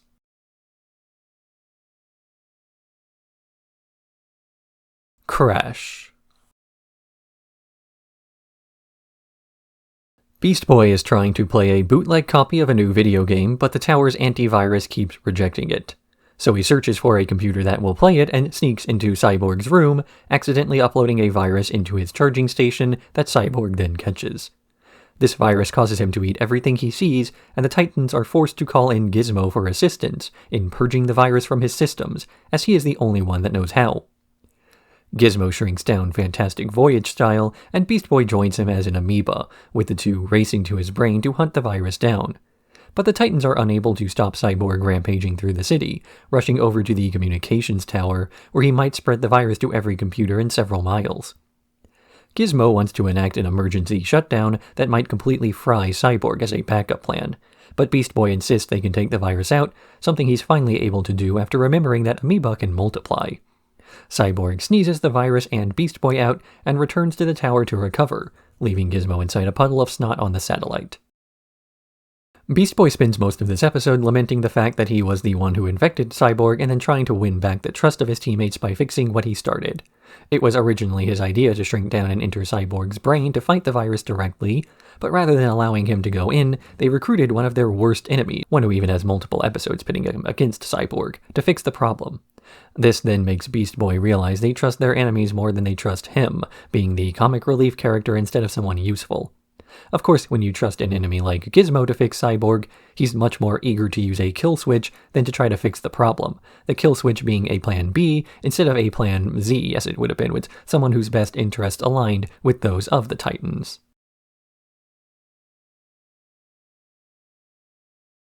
Haunted. Robin spends the night investigating Slade, wondering if he's really defeated and searching through his old things. The Titans then respond to an attack by Cinderblock, but when Robin is thrown off, he finds Slade in the woods, warning about seismic generators placed on fault lines to threaten the city. They split up to find these generators, with Robin and Starfire fighting Slade himself, but Slade is able to escape by running past Starfire. Robin gets mad at her for not stopping him, then gets angry with the rest of the Titans for failing to find the generators, before heading to Slade's old hideout to fight him again. The other Titans, concerned for his well-being, track him down and see him getting beaten up, knocking him out to return to Titan's tower for a medical exam. They find no trace of Slade anywhere in the tower until Raven enters Robin's mind and sees him there, realizing that Robin is hallucinating the man. Robin escapes from the medical bay and rushes to the basement, where he is attacked by Slade once more, but remembering all the things his allies have said before, he decides not to trust his mind but their words, and he turns on the lights, causing Slade to disappear. The end of the episode implies that some dust from Slade's mask is what caused Robin to hallucinate all the visions of Slade he saw during the episode, with some ominous warning from Cyborg that the nanobots or whatever in the dust cloud were remotely activated somewhere else. But this is a plotline that never went anywhere, as it frankly took a lot away from what made this episode one of the best of the show. Without the nanobot excuse, we get a dark look at the trauma that Robin has experienced in his fight against Slade, that the fight was not just a physical one against the man's body, but a fight over Robin's mind, that Slade's attempts to control him were successful, even if he never explicitly wiped out the Teen Titans. Robin's experience in this episode can best be summarized as dealing with PTSD from his time fighting against his enemies. In general, PTSD is less about one single traumatic experience than it is about long-term exposure to a chance of a threat. Robin spent a long time focusing on his fight against Slade, even to the point where it consumed his thoughts when he was not actively in the fight.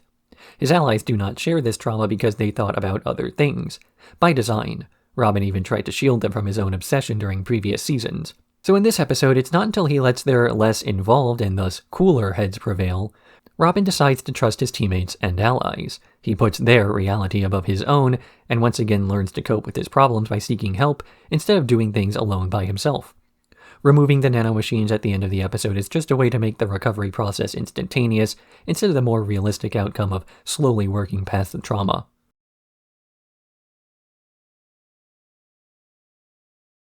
Spellbound.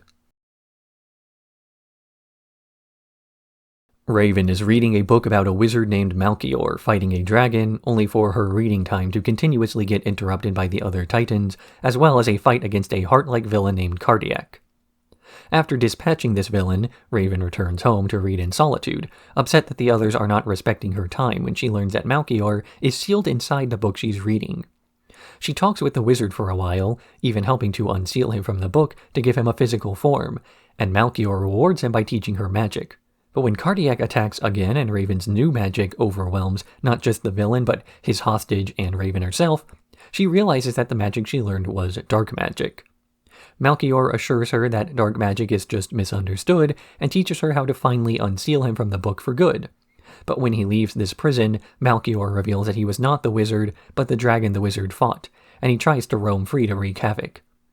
But Raven and the other Titans fight against this unsealed dragon, with Raven eschewing the dark knowledge she has to instead reseal Melchior inside the book. After the fight, Beast Boy tries to cheer Raven up for having her heart broken, and she comes out of her room to play Stank Ball with him and Cyborg. There's a stark difference between being alone and being lonely, and this is something that will be different for each person. For Raven, she is not lonely while alone because she has her books, her meditation, and training to occupy her time. This isn't to say that she's totally asocial, as if she resents the other Titans for trying to get her out of her shell. It's just that the amount of communication she prefers and the amount that they do is different. For lack of a perfect explanation, Raven is an introvert, meaning it drains her social battery to talk to other people. Beast Boy and Cyborg are examples of extroverts, meaning it charges their social battery to talk to other people. So a difference in these definitions is what causes the major character conflict of the episode. Beast Boy considers it weird that Raven would want time alone, as he considers that alone time must be boring, because to him it would be. But despite these differences between the two, it's what Beast Boy and Raven have in common that causes them to forgive one another at the end. Raven learns to trust Melchior, assuming that he's a kindred spirit before he betrays the girl for personal ambition. Last season, Beast Boy learned to love Terra, only for her to break his heart by giving in to Slade. He knows what it's like to open up to somebody the way Raven just did, only to have to fight them and then lose them completely. Beast Boy and Raven have different ways of thinking, but they've still lived most of the same experiences together, so they're not that different.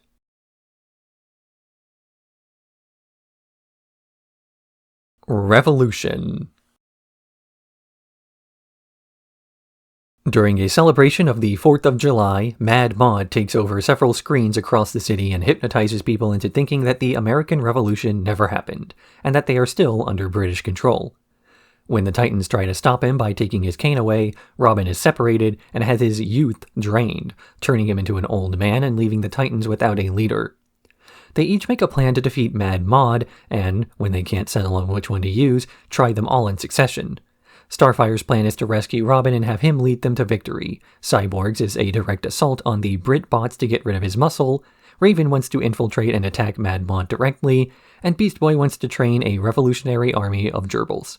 These plans all fail until the Titans realize they ought to emulate the Founding Fathers' ideas of democracy, and they combine the plans in the spirit of compromise to take out all their targets at once. This results in Robin re-obtaining the cane and getting his youth back, bringing the city back to its normal state and making Mad Mod powerless once more.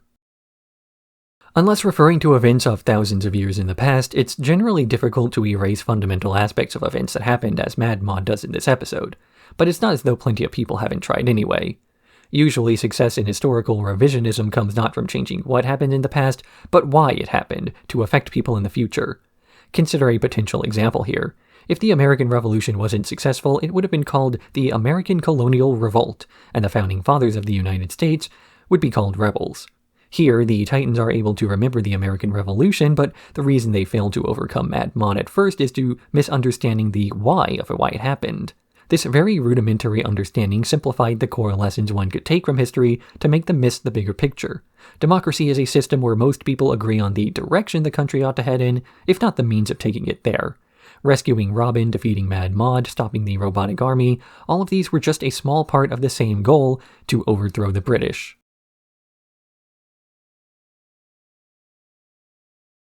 Wavelength. Brother Blood has built a new hive headquarters underneath the ocean, creating a sonic resonator that he stole from Cyborg's blueprints back in Deception, to create a tidal wave that will destroy the city. They team up with Aqualad to meet a double agent inside the hive, with the Titans splitting up along the way. Beast Boy and Aqualad swim underwater to get to the force field generator. Robin, Starfire, and Raven attack Brother Blood directly, and Cyborg meets with the double agent Bumblebee, who fights him briefly to make it look like she is still on Blood's side. But after she destroys his cameras and reveals her deception, Cyborg gets angry with her, not only for having read through the files downloaded from him earlier, but for taunting him regarding the fact that he is not in control of the mission, and that she has been at it longer. Cyborg seals Bumblebee away to take out the sonic resonator himself, but is caught by Brother Blood, revealing that all the others have been led into various traps. Robin is able to blast his way to the controls for Beast Boy and Aqualad's crushing trap, where they then disable the force field so Cyborg can have direct access. Access he only gets when Bumblebee returns to distract Brother Blood with the fight. The tidal wave is stopped, though Brother Blood has gotten away, and Cyborg has to choose between pursuing him and following the Titans to their next mission. Cyborg spends most of this episode feeling powerless due to the fact that so much of his work is being co-opted by other people who then receive the recognition for it. At the very start of the episode, Aqualad is upset over Cyborg's own tech being used in the device Brother Blood constructed, the construction of this device being a violation of his privacy in the first place. Then he ends up serving as a subordinate to Robin during the mission itself, something that normally doesn't bother him until he is taunted by Bumblebee for not being in charge of that mission, or the one she co-opts. Although to say that it was even co-opted is a bit of a stretch, as she had not only been on the task longer, but managed to one-up Cyborg in a fight beforehand. It's this series of failures and other people taking credit for his successes that causes Cyborg to begin questioning his role in the Teen Titans by the end of the episode. On one hand, he wants his revenge against Brother Blood. On the other, he's got a good thing going already, at least it used to be a good thing. He's never going to accomplish much that his team doesn't get credit for, and he is always going to be less than someone else in charge. This ties into Cyborg's previous struggles regarding his lack of growth due to his mechanical parts being a fixed quantity. The Titans are all growing, and he's not sure if he'll go with them.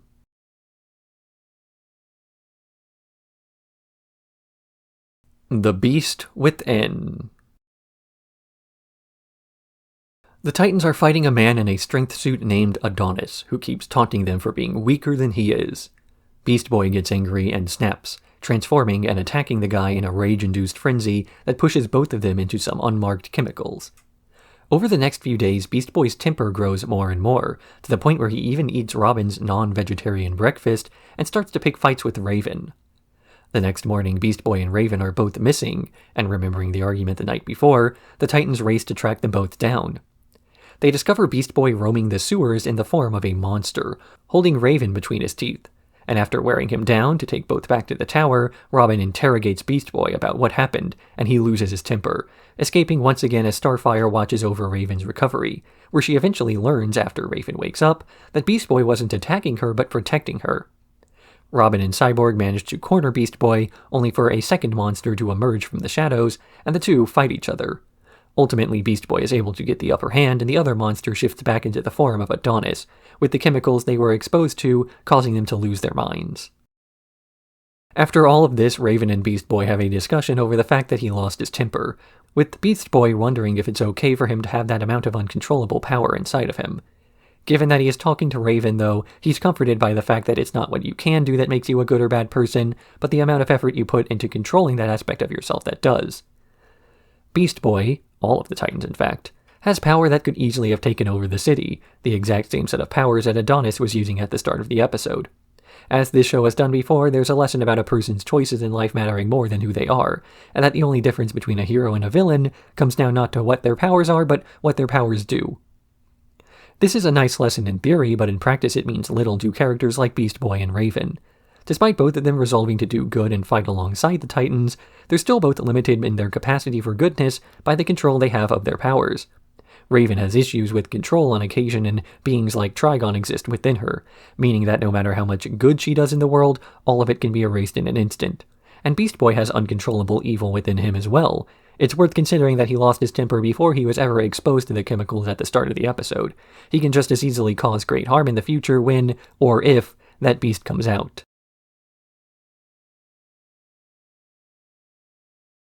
Can I keep him? The Titans return from a fight against Johnny Rancid to a trashed Titans tower and begin investigating who or what could have done it. Beast Boy knows the answer. His pet, Silky, the larva he kept after date with Destiny.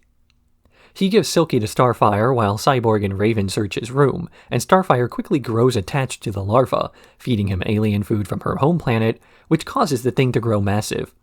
It starts eating through Titan's tower more and more, even eating one of Cyborg's legs, and resulting in Robin ordering her to get rid of the pet. She drops Silky off on an island and hits him with a blast to get him to stay, only for Killer Moth to discover the giant worm and take him as a minion. Johnny Rancid starts attacking the city again, only for Killer Moth riding Silky's back to eat his new monster, attacking the city in his place. Starfire hesitates to launch a finishing blow on Silky until she meets her teammates struggling, and she knocks Killer Moth to the ground with Silky landing on the ground too. The two then try to call their minion/pet over, with Silky unable to choose between the two and exploding instead. But this explosion was actually a molting process, and Silky returns to his tiny form once more as Starfire and her pet eat the remains left on the street. The Teen Titans take on the old lassie trick, hurting a creature you love to convince it to stay for its own good, Silky being too innocent to understand its own destructive nature. When Killer Moth takes over the pet, this destructive nature comes out once again, although this time it's under control, just not the control of someone with the best intentions in mind. This is another Japanese opening episode and thus not too serious in its themes, but it does derive some of its humor in a clever way. For example, the fact that Starfire and Beast Boy could not control their pet, causing it to eat Titan's tower from the inside, compared to the bad guy who's able to tame the power, ostensibly making the city a safer place, at least potentially safer.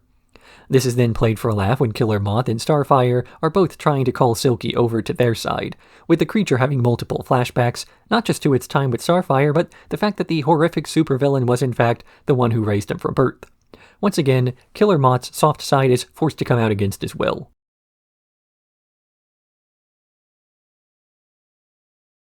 Bunny Raven, or How to Make a Titanimal Disappear. While stopping a bank robbery done by Mumbo, the Teen Titans are sucked into his hat, which turns out to be an alternate dimension where his magic is real. He turns Raven into a rabbit as she is also a magician, and makes her into his assistant, luring the Titans into a showroom with information on her whereabouts, so he can capture them and transform them into animals as well, except for Beast Boy who becomes a lamp. They then try to fight their way out, but their powers are useless, resulting in capture as they're held underneath the stage before Mumbo puts on a show. After realizing their powers won't work if they fight him on their terms, the Titans decide to use a bit of trickery themselves, having Beast Boy transform into a paintbrush to paint the pattern of the curtains onto their skin. When it appears as though the Titans have disappeared, Mumbo investigates, only to get ambushed and thrown out of his own hat. Raven takes the magic device away as the police arrest him, saying that a magician never reveals her secrets. This episode is probably just an excuse to get Tom Kenny to get back in the recording booth and deliver a silly performance in a song. The Titans are all transformed into animals, and Beast Boy becomes a lamp, and then we proceed to have a lesson taught about how magic is actually real, so long as you play by its rules. It's typical for TV shows, especially those about superheroes with a lot of action, to involve some suspension of disbelief from the audience, the idea being that we're aware that the stunts being pulled are just fantasies and thus realism is not the point. This episode puts the characters themselves into that position, asked to suspend their disbelief of the universe itself and to put themselves in the shoes of an insider, then play by the new rules they found themselves living under. It's not as though this is a dynamic that's actively explored, though, just a coincidental aspect of the show that got brought up that I thought was neat.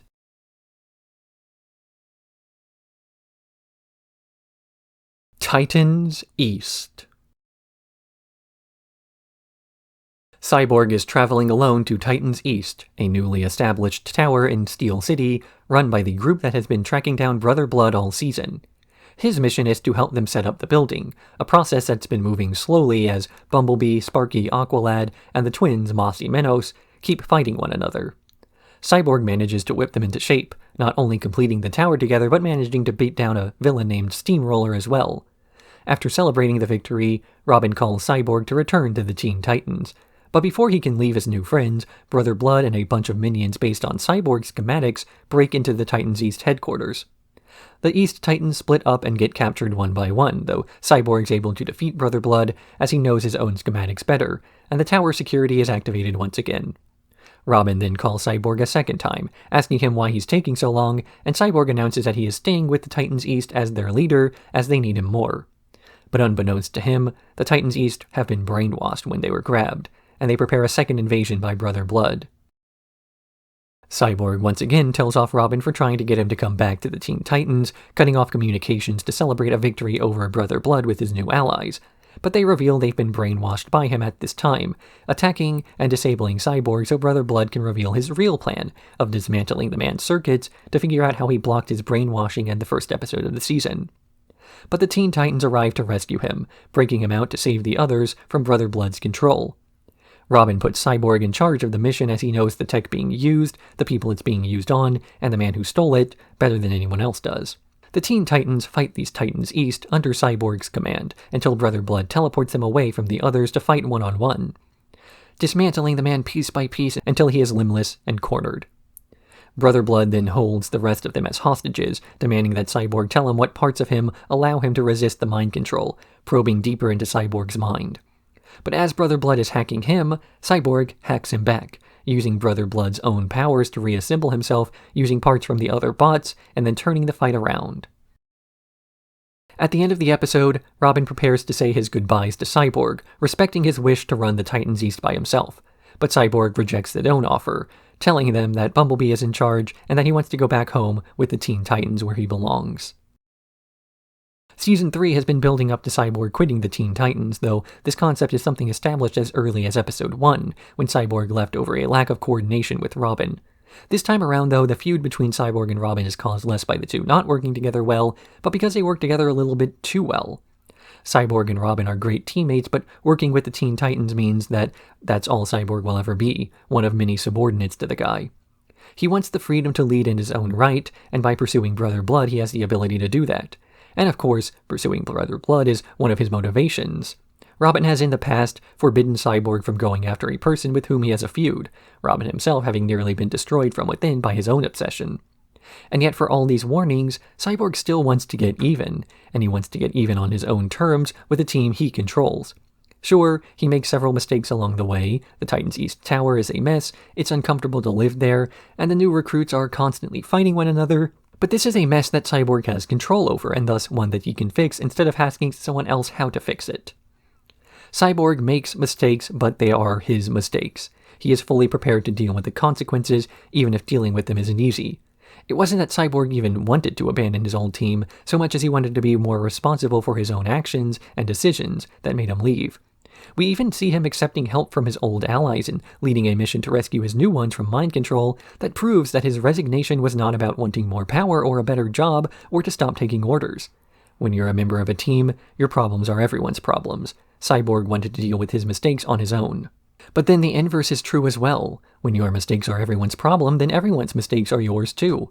You can come to the aid of your allies and help them out when they are in need, and that still allows you to be your own person. In fact, you can be much better than that, as you let your strengths patch up other people's weaknesses, and other people's weaknesses are mitigated by your strengths. And sure, all of this is true whether Cyborg is leading the Titans East or the Teen Titans, but he's worked with his old allies for much longer, so they are the logical choice. If it doesn't matter what team he plays on, then he can play for either side and still come out ahead.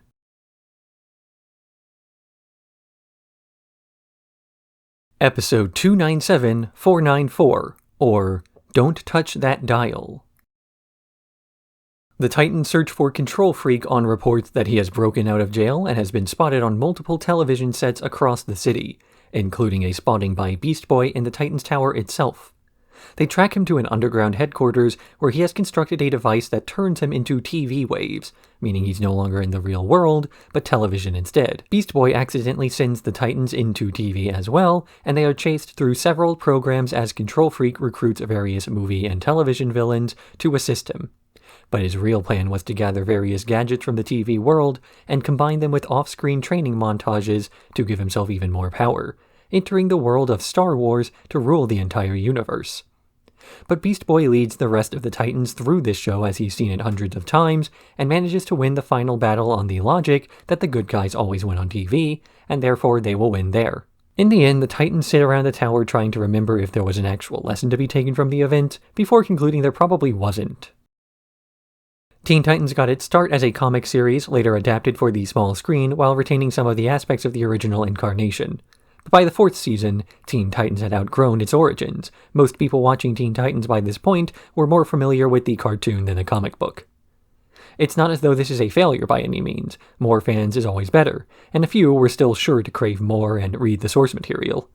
But regardless, this episode is still an acknowledgement of how far the show has come, embracing the medium rather than viewing it as an affordance to reach a wider audience. So episode 297494 is an episode of television about an episode of television, its antagonist being a guy who watches far too much TV and allows it to control his life. The protagonist is the same way. Beast Boy is obsessed with TV and allows it to dictate his life as well, meaning that this episode doesn't have some message about the medium being good or bad or whatever, it's just entertainment, and trying to read too far into it will result in a bunch of made-up arguments about subjective matters.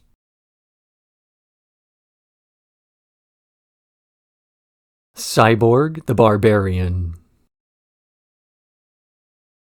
While showing off his new sound system, Cyborg accidentally throws himself backwards in time to the year 3000 BC. At first, he tries to avoid touching anything, but when he sees a swarm of bug monsters attacking a village of people, Cyborg uses his arm cannon to join them. The leader of these people, Sarasim, not Sarah Sims, is grateful for his assistance, much to the annoyance of a man named Kole, who it's revealed had made a pact with a witch to summon the creatures so he could be a hero when he defeated them. To get more glory, he has the witch attack the village again, breaching the walls with flaming meteors. But Cyborg is able to destroy the dam to flood the creatures, saving the village again.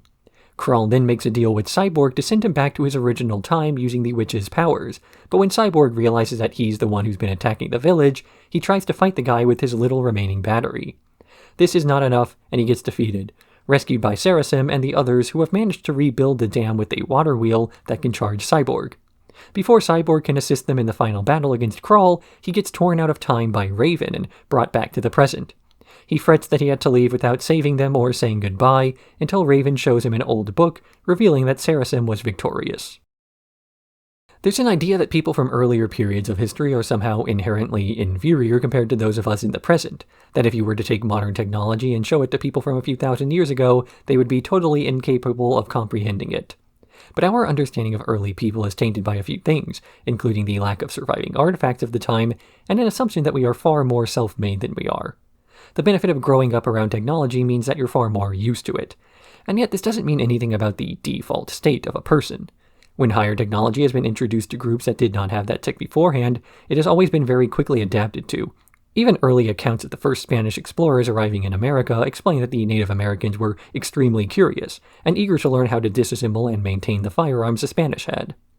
It wasn't until the second trip that this cognitive dissonance showed itself, when conquistadors returned with the intention of taking slaves. The accounts of these immediately contradicted the first accounts, describing them as savage and unworthy of anything but servitude. Often the way advantaged people view those with disadvantages reflects what they want to see instead of what's actually there. Because if the people of the Stone Age could figure out the internet given the proper tools for knowledge, then we're really no different than they are.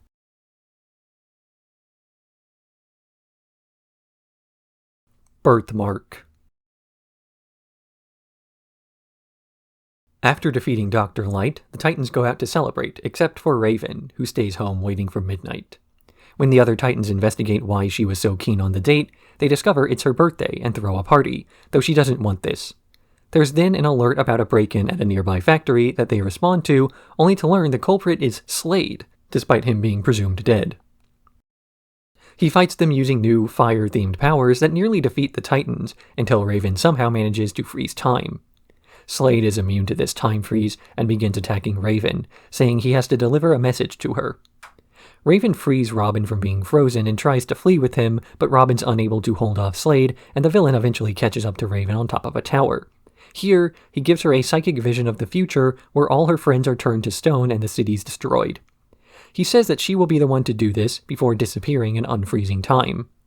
Back at the tower, the Titans try to throw Raven a party anyway, and she joins in to have at least something good happen that day. But deep underground, Slade tells a mysterious burning symbol, the same on his forehead and Raven's arms, that the first phase of his plan is complete. The overarching plot of Season 4 is introduced here, simultaneously explaining some of Raven's more isolationist tendencies as well.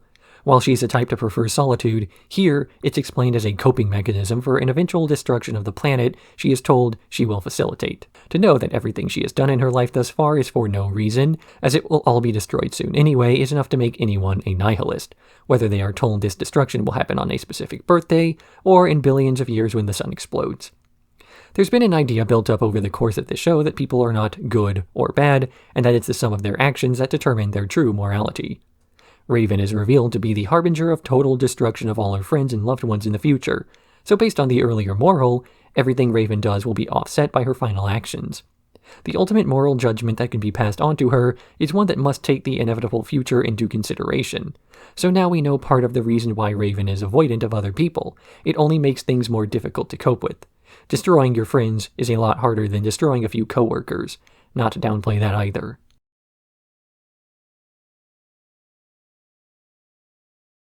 The Quest.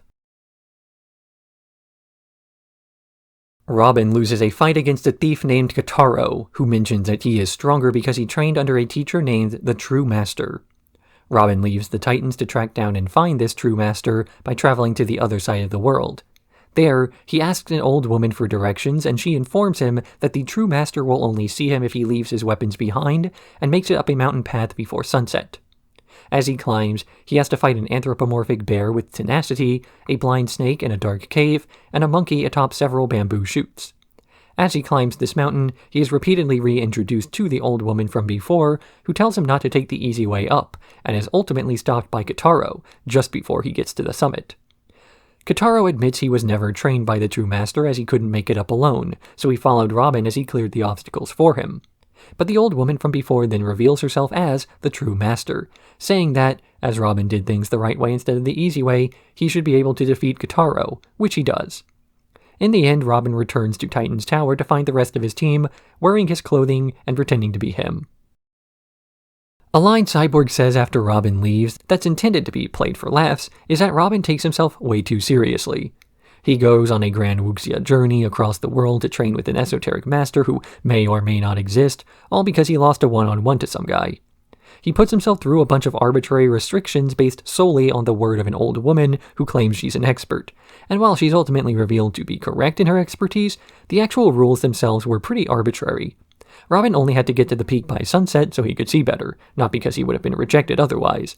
Many of his opponents mentioned that they didn't even want to fight him, and they either gave up easily after he had proven himself one way or another, or reluctantly continued the fight instead of stopping for tea or a chat.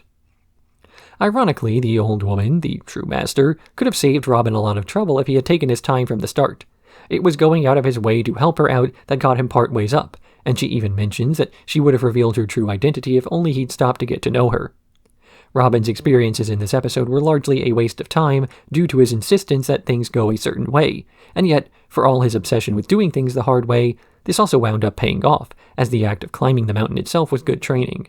And at the end of the episode, Robin sees that his allies have raided his closet and dressed like him while making fun of the guy. And instead of taking himself so seriously and getting upset, he laughs along, joking at his own expense, because Robin has learned not to take himself so seriously.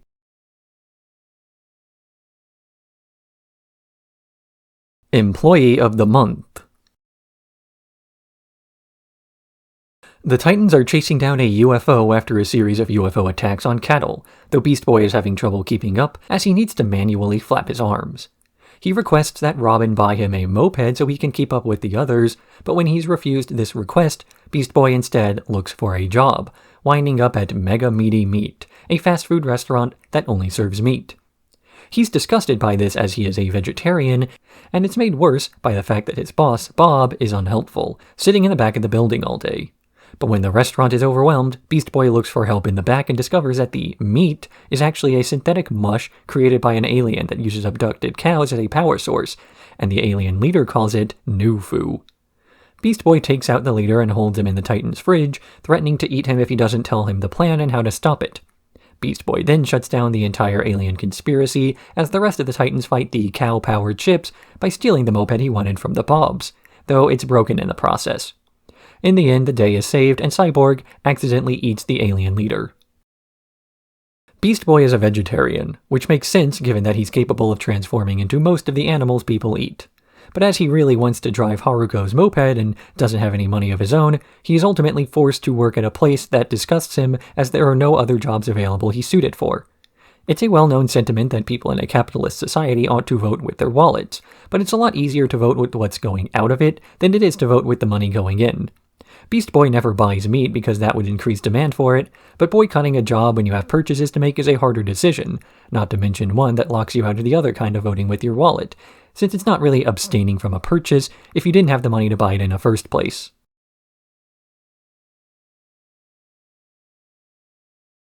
Troq. The Titans meet Val Yor, a pilot from outer space who just took out 2 Locrix ships. He regales them of his tales of valor, as well as teaching them about the enemies that he's fighting, robotic beings who hate all non-organic life forms. The Titans volunteer for a mission to outer space to assist him in the fight, with Val Yor delivering a bomb that will disable the entire fleet.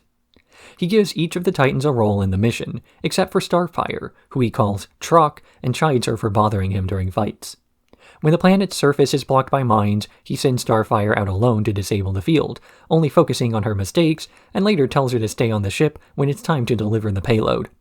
But when Cyborg calls her Troq after her successful mission, Starfire tells him that the word is a slur for Tamaranian people that means nothing, and he informs Robin of the guy's prejudice. Starfire then insists on going along on the mission, clearing the way for Val Yor, and even carrying the payload to the headquarters of the Locrix. When he is trapped by a force field, she saves him, then carries him back to the ship for medical treatment. In the end, Robin forces him to apologize for his language, but the best compliment Val Yor can give is that she is one of the good ones. Starfire, though, insists that the words of people like him don't matter to her. There's always some desire to prove to the world that it's a just place and that the people in it are willing to listen to reason. When somebody acts in an illogical way as to be bigoted, we desperately want to show them the facts to get their idea straight. There's an idea that all the people out there who are rude and cruel are only so because they are misinformed, that you can disprove prejudice. But the thing about bigotry is that it is not rooted in facts, but rather in feelings. When Starfire helps fight against the Locrix, Val Yor only looks at the mistakes she made, whereas he only finds the best in everyone who is not Tamaranian. There's even a bit of irony in the sense that the enemy in this episode is the Locrix, who hate all organic things no matter what, and they indiscriminately attack them. Val Yor recognizes his bigotry as wrong, but only because it's directed at him. One other thing about the way he realistically discriminates is how he sets up his ship in such a way as to reinforce his beliefs. He lets Cyborg be the captain and fly the ship. He lets Beast Boy man the guns, Raven protect the ship, and he gives Robin combat roles. But Starfire is never given a task to do and has to force her way onto the team, his goal being conflicted, as he wants to use Starfire's lack of a purpose as justification for not assigning her one. As if to say, I don't hate all Tamaranians, just the Troqy ones. He then assumes all Tamaranians are Troq-like until proven otherwise, at which point he considers them to be one of the good ones, and then proceeds to wait until they slip up so he can say, I told you so.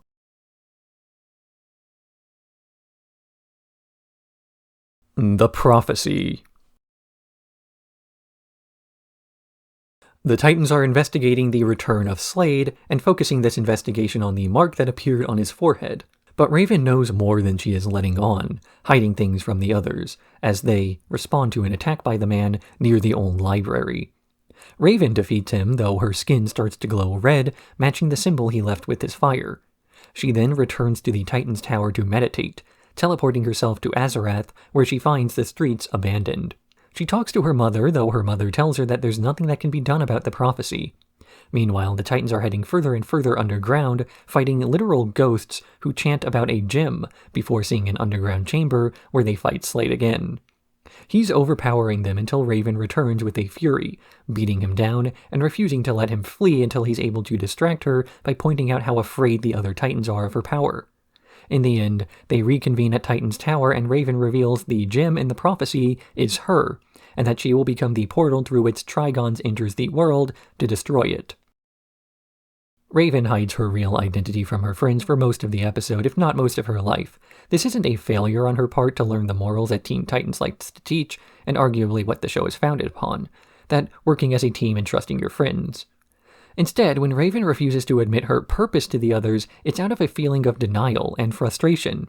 She meditates and researches ways to undo the process and prevent herself from becoming what she is destined to be. If things go well, she's not really hiding anything from her friends, as she can fix the issue before it becomes one. But things don't always go well, so Raven is then forced to make a harder decision. Does she keep the secret anyway in spite of the betrayal of their trust, or does she tell them about her childhood and the titular prophecy? and risk them having to worry and fret over something they cannot change. It's this episode's events that finally have her change her mind from the first option to the second, and instead of a hopeless reaction as she had expected, the Titans resolve to fight anyway. If the universe is going to end no matter what, your only options are to die fighting or die while surrendering, so they may as well go out on their own terms.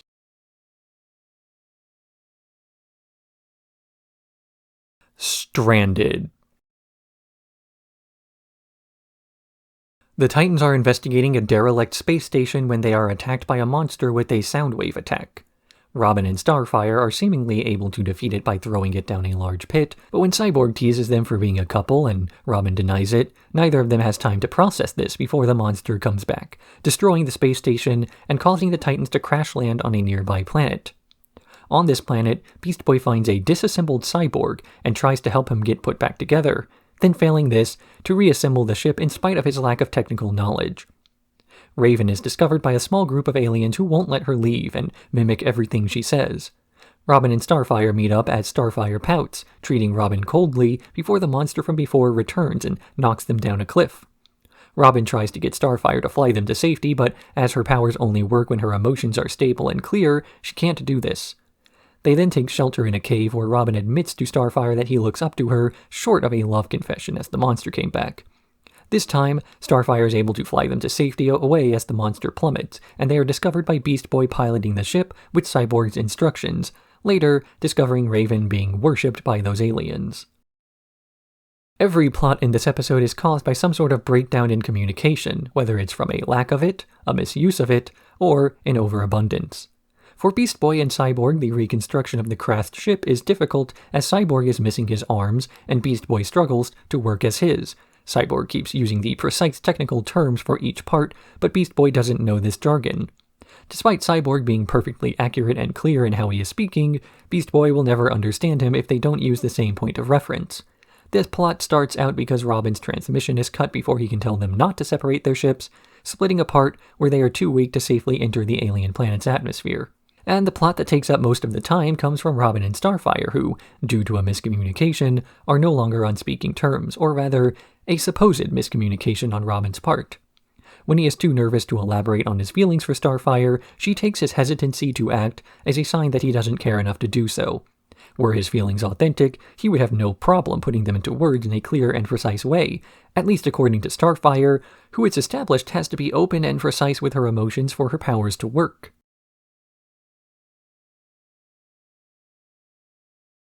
Overdrive.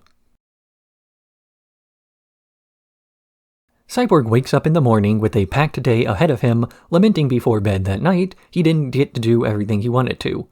But when he sees a new processor for sale, he gets the idea to install it in his head so he can run more efficiently. He proceeds to live a packed day, doing all the things he wanted to do and more before his schedule is interrupted by a robbery done by Billy Numerous, a replicating redneck.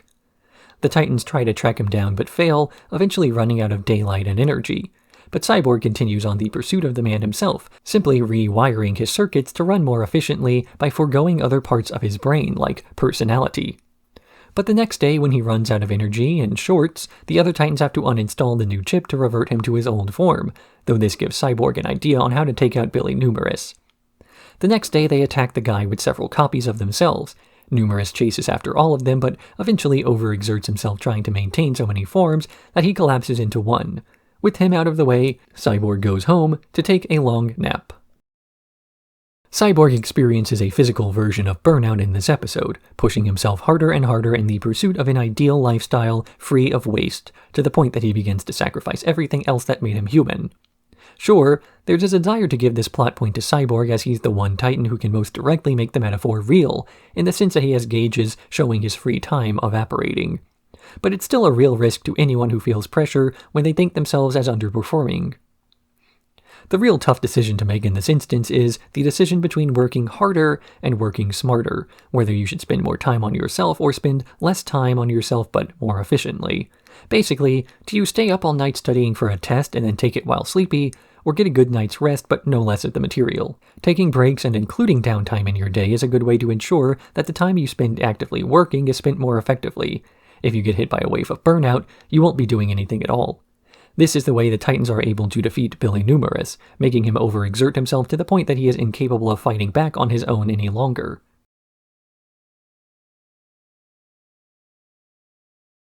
Mother Mae-Eye. The Titans are being babied by Mother Mae-Eye, a magical old lady who ensures they never do anything themselves. They go out to fight an attack by the Hive 5, only for Mother Mae-Eye to wrap them in sweaters and the like to make the fight more difficult, while also getting them laughed at. They return to the tower as their mother forbids them from ever going out to fight crime again, though Starfire, who was hit in the head during the fight, suspects that something is wrong. When she notices that Mother Mae-Eye is trying to bake the kids into a pie, Starfire breaks out and tries to fight her, though she gets captured and subdued with more pies. This doesn't work, as Starfire has 9 stomachs. She then wakes up the other Titans with blows to their heads, and once out of their stupor, they try to figure out how the woman entered and took over the tower in the first place, realizing she snuck in with a cursed pie cyborg brought home. With this information, Robin gets a plan to pretend they've eaten the pie again, though she will let down her guard, and then they attack her to seal her back within her own pie, placing the confection at the doorstep of the Hive 5 for revenge. The Teen Titans get hypnotized by magic pie. What analysis do you want me to give?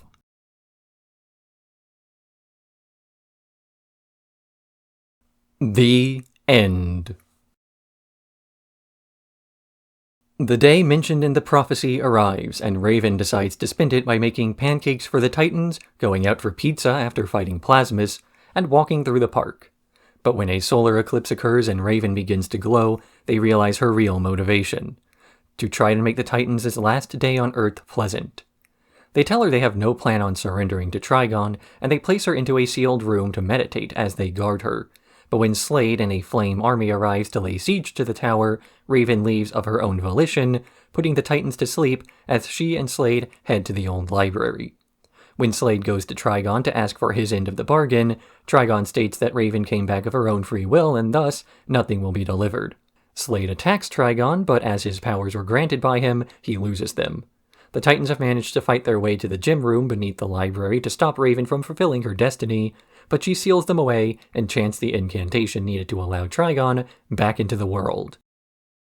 Trigon arrives on Earth, though Raven shields the Titans from being turned into stone with some of her powers, giving them each a bit of her magic so they can confront him together.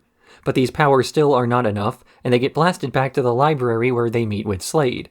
He offers to work with Robin and the others as he was betrayed by Trigon and wants his end of the bargain upheld, gifting a ring to Starfire, Cyborg, and Beast Boy to attack Trigon a second time so they can serve as a distraction. As the trio fights Trigon, he considers fighting back a waste of time and creates shadow versions of the Titans to fight one another, something they do by mentioning traumas from each member's past, such as Starfire's relationship to Robin, Beast Boy's to Terra, and Cyborg's with his mother.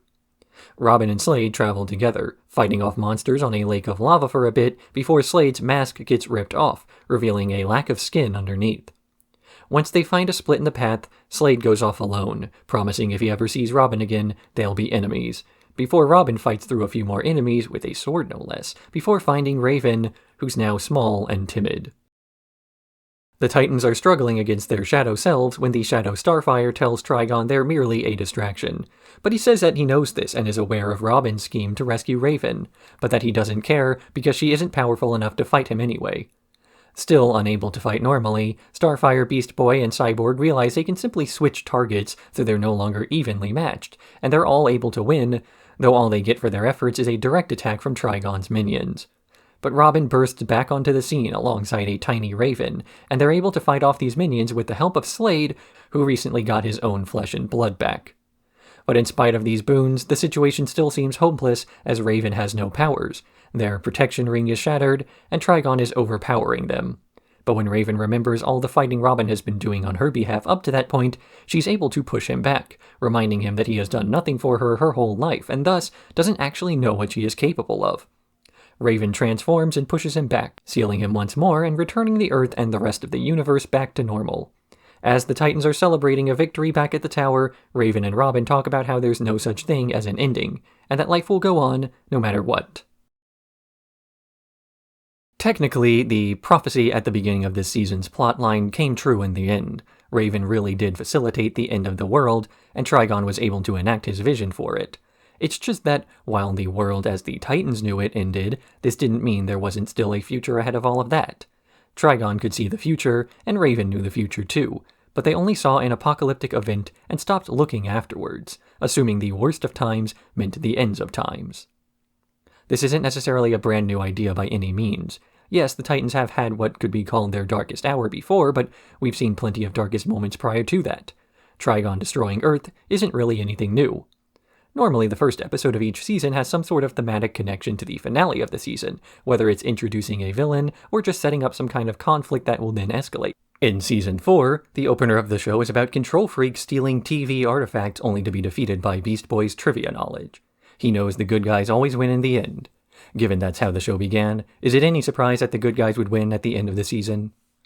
By complete chance, this episode wound up having a thematic meaning that was likely not intended to be there. The more obvious takeaway one could find is the fact that the Titans keep fighting even after what's supposedly the end of the world, with capital letters and everything. They do this because they believe the end of things is not the end of all things, that fighting for something is better than surrendering for nothing. But while this three-parter finale was about an in-universe apocalypse, it also represented something outside the show's world as well, namely, the Teen Titans was originally planned to end after this season. Thus, the show Teen Titans was supposed to end with an apocalyptic event, only to then have the Titans overcome the ending and keep going into the future. Audiences were supposed to take away the idea that just because we no longer get to see the show, that doesn't mean there's not still more they'll do. And then for all the fighting against fate that the Teen Titans did, their efforts seemed to pay off more than anticipated. Teen Titans was renewed for one more season, meaning that the end of things really was not the end of things, and that these future adventures no longer have to be hypotheticals.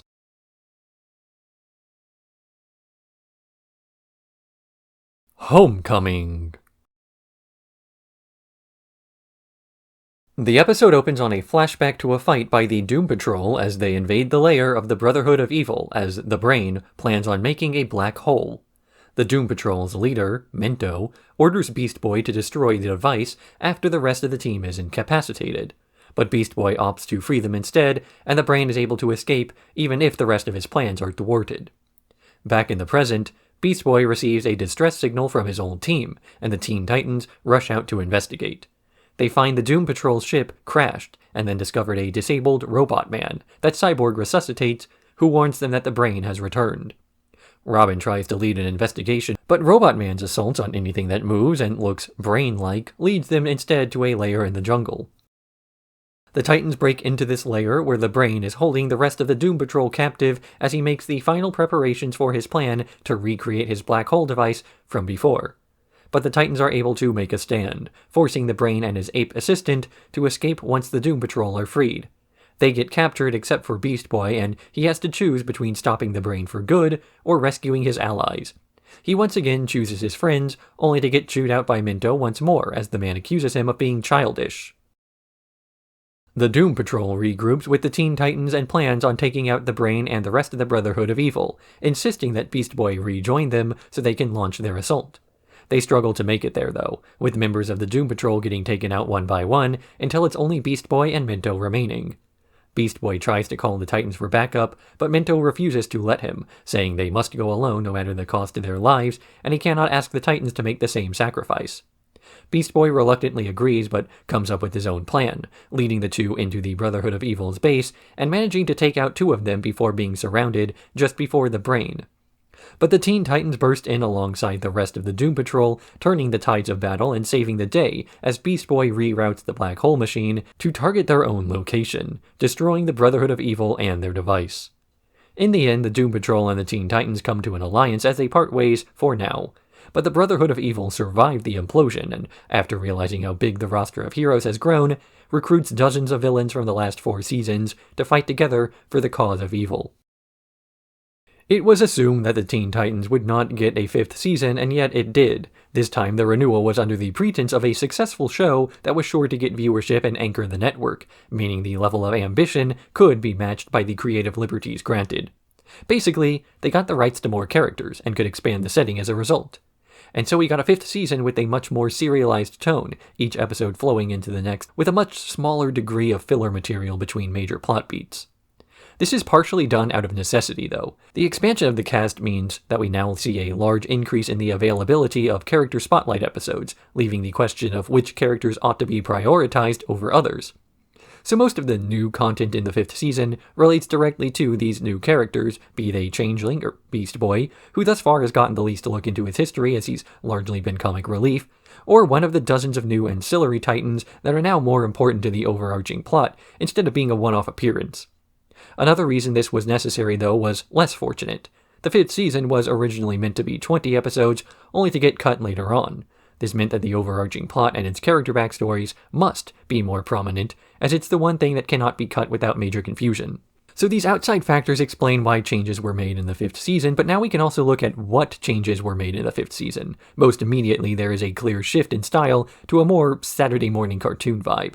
They're no longer a group of friends fighting local threats to save their city, but rather a part of a much bigger organization fighting to save the world. It's worth mentioning they've saved the world already, but that was done as a means of finishing the show.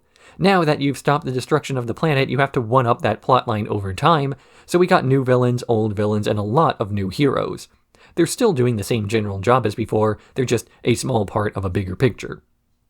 If you remember the start of this video, you'll remember that the show began as a more focused character study due to the much smaller cast relative to source material. Now that the cast is closer to the same size as the comic, there's a different vibe to the entire show. A lot more of the focus is on action, as it takes longer for everyone to get involved out of anything but obligation. This is not downplay quality. If anything, it makes the great animation stand out even more. It's just that the runtime is still 22 minutes, and more of that is fight scene, so the deep character introspection has to take a brief vacation in order to build plots that take advantage of this change a little better. It's not as though the show has been made worse, merely different.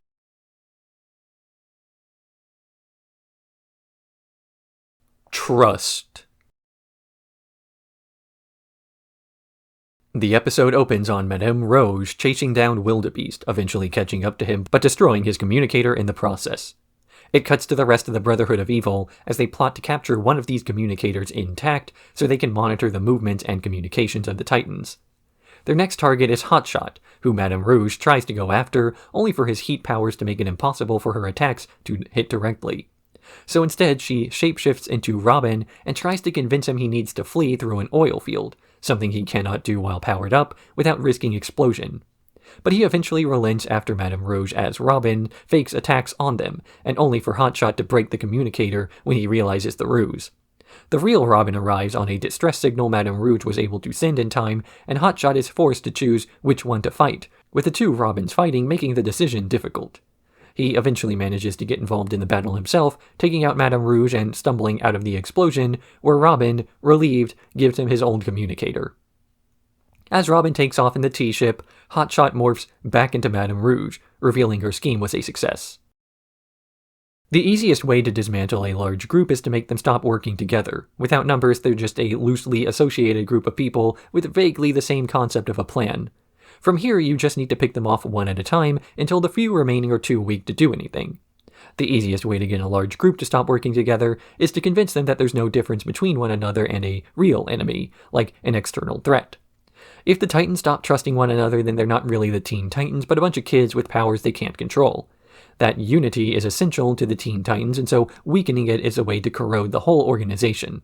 Ironically, at the start of the episode, when Madame Rouge is trying to convince Hotshot to shut off his power so he can be weak enough to fight without getting burnt, while this itself is a microcosm of the earlier plan, it's also the fact that Hotshot did not trust Robin to keep him safe and protected that caused Madame Rouge trouble. If he had blindly trusted in Teen Titans as leader, then the scheme to drive them apart would have been much easier. The Brain demanded blind loyalty from his minions, telling Madame Rouge not to simply crush the Titans as she wanted to, but the Titans accept members even if they are willing to push back a little bit against leadership.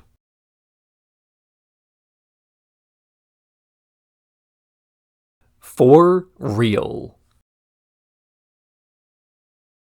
Control Freak invades the Titans Tower only to find it empty, until the Titans East arrive to watch over Jump City while the rest are away. He then challenges these Titans to a series of trials, though as they were designed for the main Teen Titans, they are easily dismantled. The Titans East then proceed to clean up the city in the wake of the word that the Teen Titans are out of town, but they get very little appreciation for doing so. Control Freak, upset that his trials were taken out by nobodies, makes a new set of televised challenges for the new Teen Titans. Bumblebee must stop a bomb on a train without changing sizes, Aqualad must shut off a valve while chased by a mechanical shark, Speedy has to shoot down a series of missiles without using any arrows, and Moss and Minos, he used his remote's language button, have to press 2 buttons on opposite sides of the city. But after each Titan is able to succeed in these challenges, Control Freak and the rest of the city comes out to congratulate them, and he's arrested in the process. There's a risk involved in suddenly and rapidly expanding the focus of the cast during a season, and that risk is shown here as the residents of Jump City are totally unaware of who these new Titans East fellows are, or why they should care about their deeds. Before, we at least got Cyborg's perspective of events to ground us in familiar territory, but now we have an episode where we have extremely limited influence from the familiar 5, by necessity. And so there's a pressure both in and out of universe to prove the worth of these newish characters, if not merely justifying their inclusion. Control Freak and his many online affiliates wants them to be tested, not just as worthy heroes, but importantly, as entertaining heroes. The fact that we're watching a TV show where the new crew is televised and judged on whether they can stand on their own, as we ourselves judge to see if they can stand on their own, is not a coincidence. And one can imagine Control Freak as a reflection of, at first, the audience, and then later the showrunners.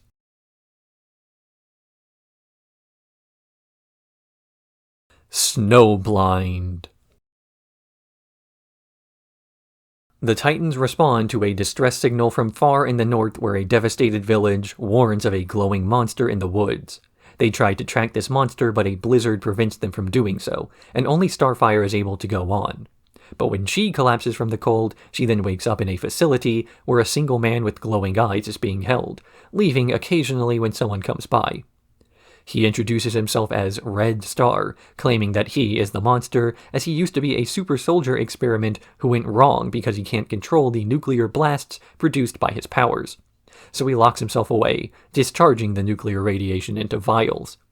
But the rest of the Titans find this hideout, as well as the man, eventually having his lair attacked by a different monster, one caused by microscopic leakage from his storage. This monster starts to attack the village, going after its power plant, so the Titans and Red Star rush over to save it in spite of the people still not welcoming Red Star back. He's able to fight off the monster he created, though he becomes too unstable in the process, asking Starfire to fly him into space where he can no longer harm anybody. Once there, he explodes. The people of the village believe that Red Star is a monster. Red Star himself believes that he is a monster. He hides away to try and protect others from his powers, occasionally sneaking out for brief moments to try to atone for his past actions through deeds like rescuing animals or a general patrol. But he usually stays back because of what he is. What he is, in this case, means the type of monster that the village's people created. Their leader is shown to be the general from the flashbacks, the one who made him into what he became. The monster that destroyed the village was a monster that they created. But so too is the other monster, the one they've been fearing recently. It was produced by radioactive leakage from Red Star's base, accidentally producing a brand new threat that's the same as the old one.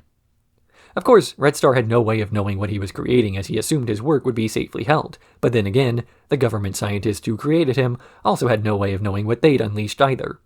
So the difference comes down to which group handled their creation better. At first, the people threw out Red Star just as Red Star rejected his monster by insisting it was not his problem and that he ought to stay behind his bunker's doors. This is a rejection of their own efforts, a denial that they had any part in it.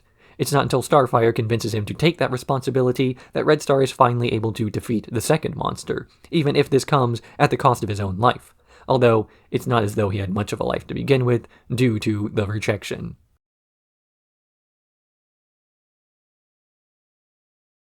Kole. The Titans are fighting Dr. Light in the Arctic as he tries to convert the Northern Lights into power for his suit. But as they fight him, the crystal he is using gets overloaded and destroyed, causing the Titans and villain to sink deep below the ground. They discover a cavern of dinosaurs, which Beast Boy tries to calm only for that to fail, and the group is rescued by Gnark and Kole, a caveman and a girl who can transform into an indestructible crystal. But Dr. Light discovers this girl as she is hosting the Titans, and considers her to be a good potential crystal for his machine, plotting to kidnap her. Meanwhile, Gnark starts to grow afraid of the Titans, specifically Cyborg, as he has had bad experiences with technology. But when Dr. Light grabs Kole while she is trying to talk to him, he turns to the Teen Titans for help to rescue her, even stepping out of the cavern himself to do so. But Dr. Light's power is now too strong for the Titans to face directly, though Gnark is able to flank around the battlefield to rescue Kole, even using some of Cyborg's tools to do so. When Kole is freed, she tells Starfire to focus her attacks on her, transforming and redirecting the blast towards Dr. Light to defeat him with his own power. The episode ends with Robin giving Kole and Gnark a communicator, only to cut to the Brotherhood of Evil monitoring their conversation.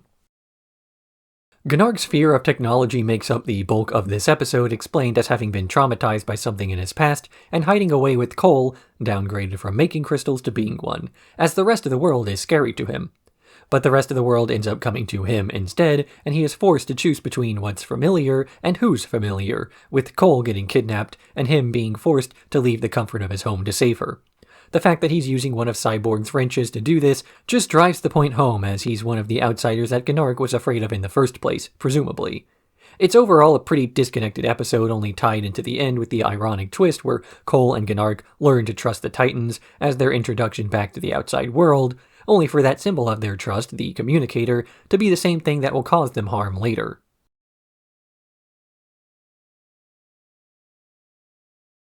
Hide and Seek. Raven is sent on a solo mission to escort 3 supers to a safe location where the Brotherhood of Evil cannot get to them. The supers turn out to be children: Melvin, who claims her imaginary friend Bobby is moving things around, Teether, who can eat anything, and Timmy, who has extremely loud sonic cries. She takes them by train to a monastery, but Monsieur Mala attacks the train, with the fight detaching their car from the rest. Raven then has to walk them there as flying makes Teether sick, and they stop in a cabin in the snow to rest, where she begins to learn a little about them. The next day, she drops them off at the monastery, only to grow suspicious of how quiet it is. When she investigates, she sees the monkey stealing the kids away and pursues, only to be knocked out by a tank. But the kids begin to use their own powers, with Teether eating through the restraints, Timmy knocking down Mala with his voice, and Melvin's imaginary friend Bobby taking out Mala himself, as it's revealed her powers aren't to move things with her mind, but to make things she imagines real. Raven meets kids, Raven dislikes kids, Raven learns to like the kids, and importantly, in the final act, the kids manage to properly use and control their powers in a moment of peril. This moment of peril is not the fact that they were being kidnapped, they only attacked when Raven was injured, wanting to protect her more than themselves. When something's difficult to do, it's often for other people that we end up doing it. Self-care is easier to do when there's another person counting on you, be it a kid you have to watch out for, a parental figure who needs the favor returned, or even a workout partner you don't want to say no to. And of course, the person counting on you has to be somebody to whom this care is mutual. Raven cannot see Bobby until she believes Bobby is real and that he's there, and it's when she can see the giant bear that the giant bear finally starts to actively fight instead of simply running away.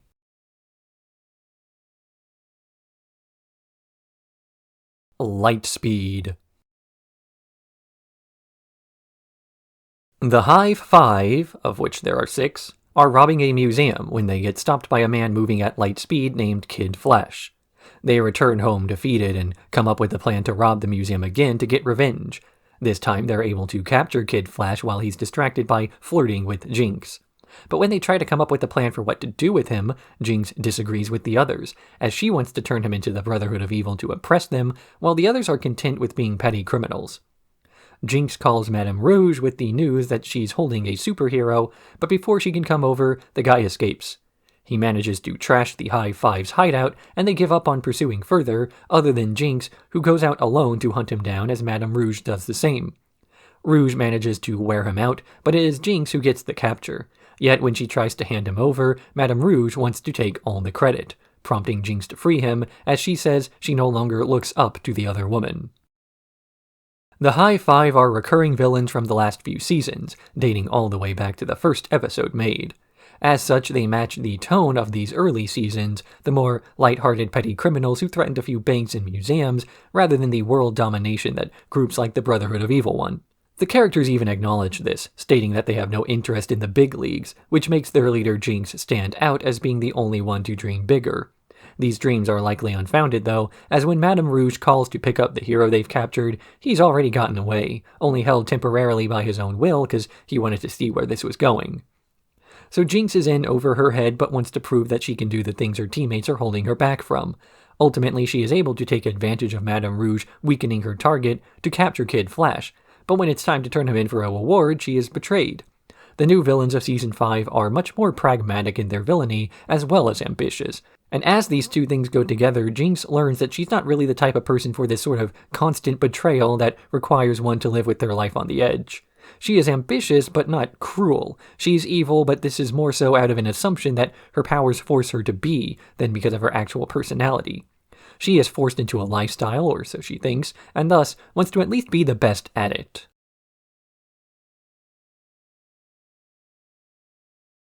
Revved Up. The Titans have stopped a racer named Ding Dong Daddy. Really. As he has stolen a briefcase from Robin with something top secret inside. He says he'll give the briefcase to whoever beats him in a race and disables Raven and Starfire's flight to make it even. Cyborg and Beast Boy go after him in the T-car, though this slowly is dismantled by DDD's minions over the episode until it's just an axle pulled by Beast Boy as a horse. Starfire and Raven try to find a ride to the finish line, but accidentally inform Gizmo of the race, and he forwards the information to every other villain, causing them all to join in to beat DDD and win Robin's case. After this failure, they find a bus full of villains racing to the finish line and disguise themselves, only to blast them away when this disguise fails. And Robin pursues DDD himself, though he gets stopped by Red X, who starts trying to knock him off the road. But when one of the lead racers' traps destroys Red X's cycle, Robin saves him, so he decides to return the favor by taking out many of the racers following them. In the end, Robin's cycle isn't able to win the race as DDD took it out with a claw, but Robin knocked the other guy off his vehicle and won anyway. For their help in taking out the villains and winning the race, Robin decides to show the other Titans what is inside the case, though the episode ends before we see. As Season 5 comes to a close, there's still room for one more silly episode left. As I stated earlier, the season was supposed to be much longer, justifying the inclusion of so many villains from years past being included. But because of this cut, a lot of plots had to go, and none of these bad guys really got a proper send-off. I mean, last season ended with Slade coming back from the dead and promising a fight for Robin, and then he appears at the start of this season only to never really get a role moving forward. There are clearly a handful of gaps that the creators wished they could have filled, but never got to. So how else do you include a massive number of characters, except a lighthearted, wacky, racist pastiche, where Cyborg's car is dismantled by a group of trolls, Starfire and Raven pretend to be bad guys and make up absurd stories, and Robin finally gets a send-off to Red X, who disappeared without a trace the last time we saw him.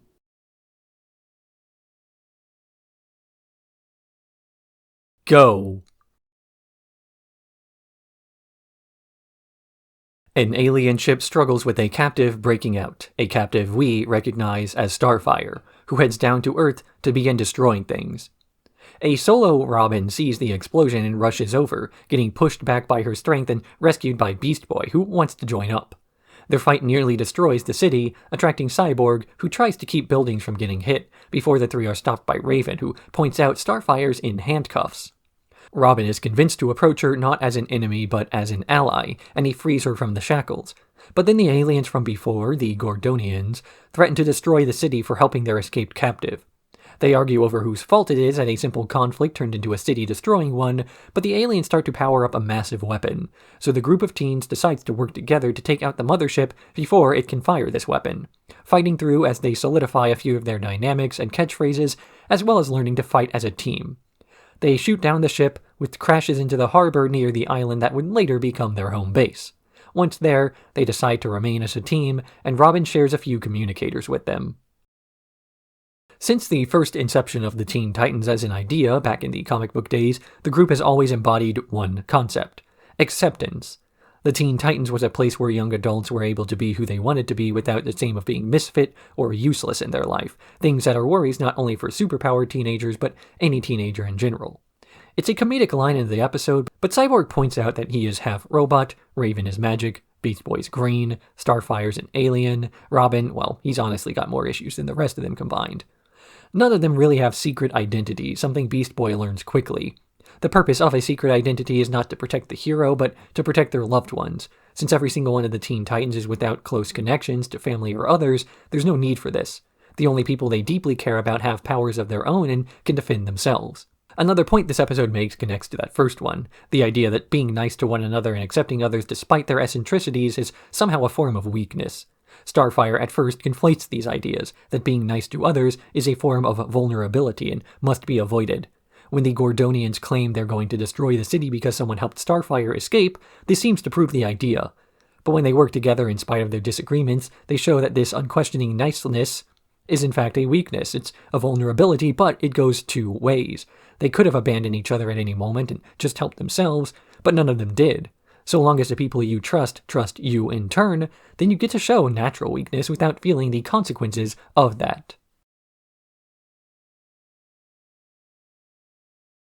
Calling all Titans. The Titans are planning on what they'll do back at the tower once they give out a final round of communicators around the globe. Once done, they plan on reconnecting, only for these communicators to send out a bunch of distress signals, forcing them to split up again to answer the calls, but getting ambushed one by one. Many of the Titans and their allies are taken out by old villains and new ones before Robin is attacked by Madame Rouge, disguised as Hotshot, who informs him they've been tracking the other Titans using his communicator. Robin manages to freeze Madame Rouge and activates a failsafe inside his communicator that causes the whole set to explode, isolating the Titans just before he gets caught. Robin and several others are taken to the lair of the Brotherhood of Evil, where the Brain announces his success. Titans together. The Teen Titans have been defeated, allegedly. Beast Boy was able to survive his ambush, making his way to a secret hideout in the jungle, where he meets up with the pro wrestler Pantha, Moss, not Minos, the portal-making Harold, and Jericho, who can take over people's minds. Once safe, they plan on hiding themselves away from the fighting, but Beast Boy takes charge and orders them to help him take out the Brain, using Moss as bait so they can ambush Cinderblock and let Jericho take him over. They then infiltrate the hideout as captives so they can ambush the others on their way to watch Robin be frozen. But when they enter the main chamber, the Brain taunts them for being outnumbered and outmatched. Beast Boy and the others defend themselves as Moss makes his way to the frozen minnows, thawing them out and returning to the freeze ray to reverse the process and thaw out the rest. Now outnumbered, the Brain is forced to flee, though Robin and Beast Boy catch him near the roof and he gets captured alongside Mala. They have Harold create a portal to launch the self-destruct device into space, and the day is saved, with the dozens and dozens of Titans returning to the tower for one last celebration. The 5th season has been building up to a grand fight scene and final showdown, no different than every season prior to it, though it is distinguished by a lack of a specific feature, namely, far less of a theme to the fighting due to aspects I mentioned at the start of this season's review. There are a lot of characters. One would expect a plot about so many people coming together to result in perhaps something relating to miscommunications, working together in spite of differences, or understanding where these differences come from and why they are valid. But again, there were too many characters. The final fight scene was something I barely got to narrate in the section before because there was too much going on to follow. Previous seasons have had big action-based finales, but these were balanced on ideas built up through the season. Raven fought her father, but only because she knew his rule was not inevitable. Cyborg fought Brother Blood, but only because he finally got the thing he thought he was missing with the Titans. Terra defeated Slade, but only because she finally realized she didn't have to take orders from someone who didn't respect her. And Robin was only able to defeat Slade when he accepted their similarities instead of rejecting them. So what was this season about? I don't mean about in the sense that they were all fighting the Brotherhood of Evil, but what was the overarching theme, the lessons the Titans had to learn? At first they're all separate, living apart. Then Robin hands out communicators. Then the connectivity winds up being a weak point and they only survive by spreading out again. But then this too is ignored to unite for a final showdown. There's no lesson learned that isn't later unlearned. And all of this for a lack of finality to their lessons in exchange for focusing on characters and actions. We wound up getting very little of that, at least in a satisfying way. With so many characters to cover in each fight, no one person gets to do very much. Beast Boy even points this out in the fight, asking Robin if it's just him or if their final battle is surprisingly easy. Even the big bomb at the end doesn't have some climactic scene of them trying to escape in time, it's just unceremoniously teleported away. The real appeal comes from the fact that the writers got new toys to play with. Characters like Kid Flash finally get to appear as his rights were cleared up in time. And yet with so many new toys, we don't get proper introductions to them all.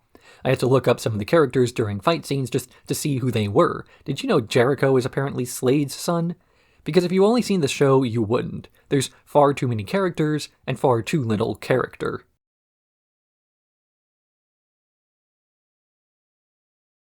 Things change. The episode opens on the Titans celebrating their return home after the events of the previous episodes, only to find their old favorite places are now a construction site for an office park. A white monster attacks them, shapeshifting to match whatever material it's touching before escaping to the sewers. The Titans head out to chase it down, other than Beast Boy, who swears he saw Terra during the fight. He confirms this when he heads to the cavern which she was turned to stone before and finds the pedestal she was on empty, telling the other Titans who are skeptical of her existence. Beast Boy heads out alone to the spots where they shared moments in the past, ultimately finding her at a school nearby, though Terra insists that she has no idea who Beast Boy is. He sees Slade at the old amusement park and fights him in the Hall of Mirrors, all while Slade taunts Beast Boy by saying that Terra does not want to come back, but this is merely a Slade bot. In the end, he approaches Terra one last time, but still fails to convince her to return to the Titan's tower, as Terra's just a random student now. He gets a call from Robin asking for help fighting the white monster, and Beast Boy gives up on his old crush, running into the sunset to join the rest. The real finale of Season 5, one that's not about the Teen Titans, but about Teen Titans, that is, about the show instead of the cast. The white monster was planned to be the recurring villain of Season 6 before that was cancelled, with its dimension-hopping and shape-shifting abilities having grander consequences. But here, all we really see is a de-stoning of Terra as she becomes a normal person again. And based on Slade's words, this is subconsciously her own doing. Terra stops being stone, and instead of going back to her old life and trying to rejoin the Teen Titans, she wants nothing more than to be normal. We don't get hard confirmation of this fact, nor do we learn if she was faking or not knowing who Beast Boy was, or if her memories were actually gone. But what we do get confirmed is the fact that she prefers it this way. Terra is gone, and this is something that Beast Boy had already accepted, but when there was a slim chance of getting her back, he latched onto that chance only for Terra herself to turn down the offer. It doesn't matter how much Beast Boy missed her, it's her decision whether or not to stay, and she made the choice. And as Beast Boy refused to accept this, his real friends, not real like authentic, but real like they actually exist, needed his help in fighting a new threat from a new villain. Beast Boy might not get what he wanted, but he can at least get what he needs.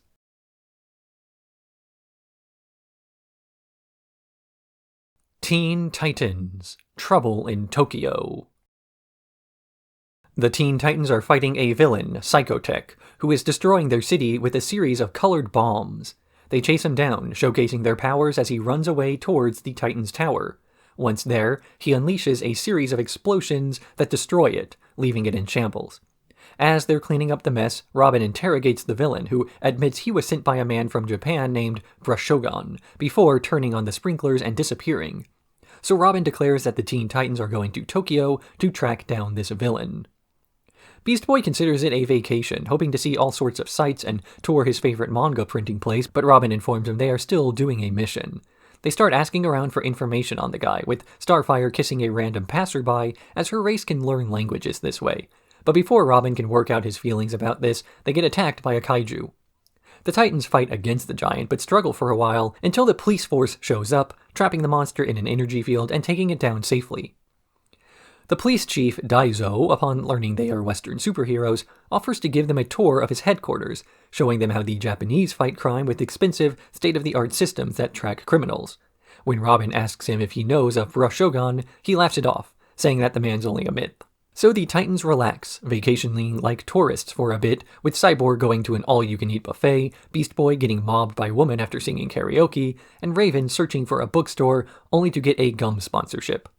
Robin and Starfire make their way to the top of a tower where he finally asks her about the kiss from before, learning that the symbol doesn't mean much to Tamaranians. But before they can have an Earth kiss, Robin remembers a few details about their earlier investigation and declares that Brushogun is real, and that he is going to find him. He then gets attacked by another Psychotech, fighting through the city and observing that he has regenerative powers. Robin begins to beat him up harshly, eventually splattering the guy on the ground when the police find him covered in the villain's presumed blood. He's arrested, and Daizo puts out a bounty on the heads of the remaining Teen Titans, who are ambushed by various Japanese villains sent by a mysterious man in the shadows. Robin drops his Robin costume and dresses as a man who mugged him, entering a shady bar and interrogating the bartender for info on Brushogun. He learns that the man was real but disappeared long ago, and that discussing him is forbidden, as it might inspire future supervillains. Robin is then surrounded by police again, fleeing on his motorcycle before getting rescued by Starfire, who reunites with the rest of the Titans. With Raven's research, they found that Brushogun was Japan's first supervillain, who used dark magic to make his drawings come to life, only to end up cursed by this power. They're then ambushed by the villains from before, running away to the comic printing press Beast Boy wanted them to visit all along, where they find Brushogun. But he's merely an old man strapped to a machine, and the real mastermind is Daizo, who stopped him long ago and has been using his powers for himself to create villains that he can then stop, taking the glory.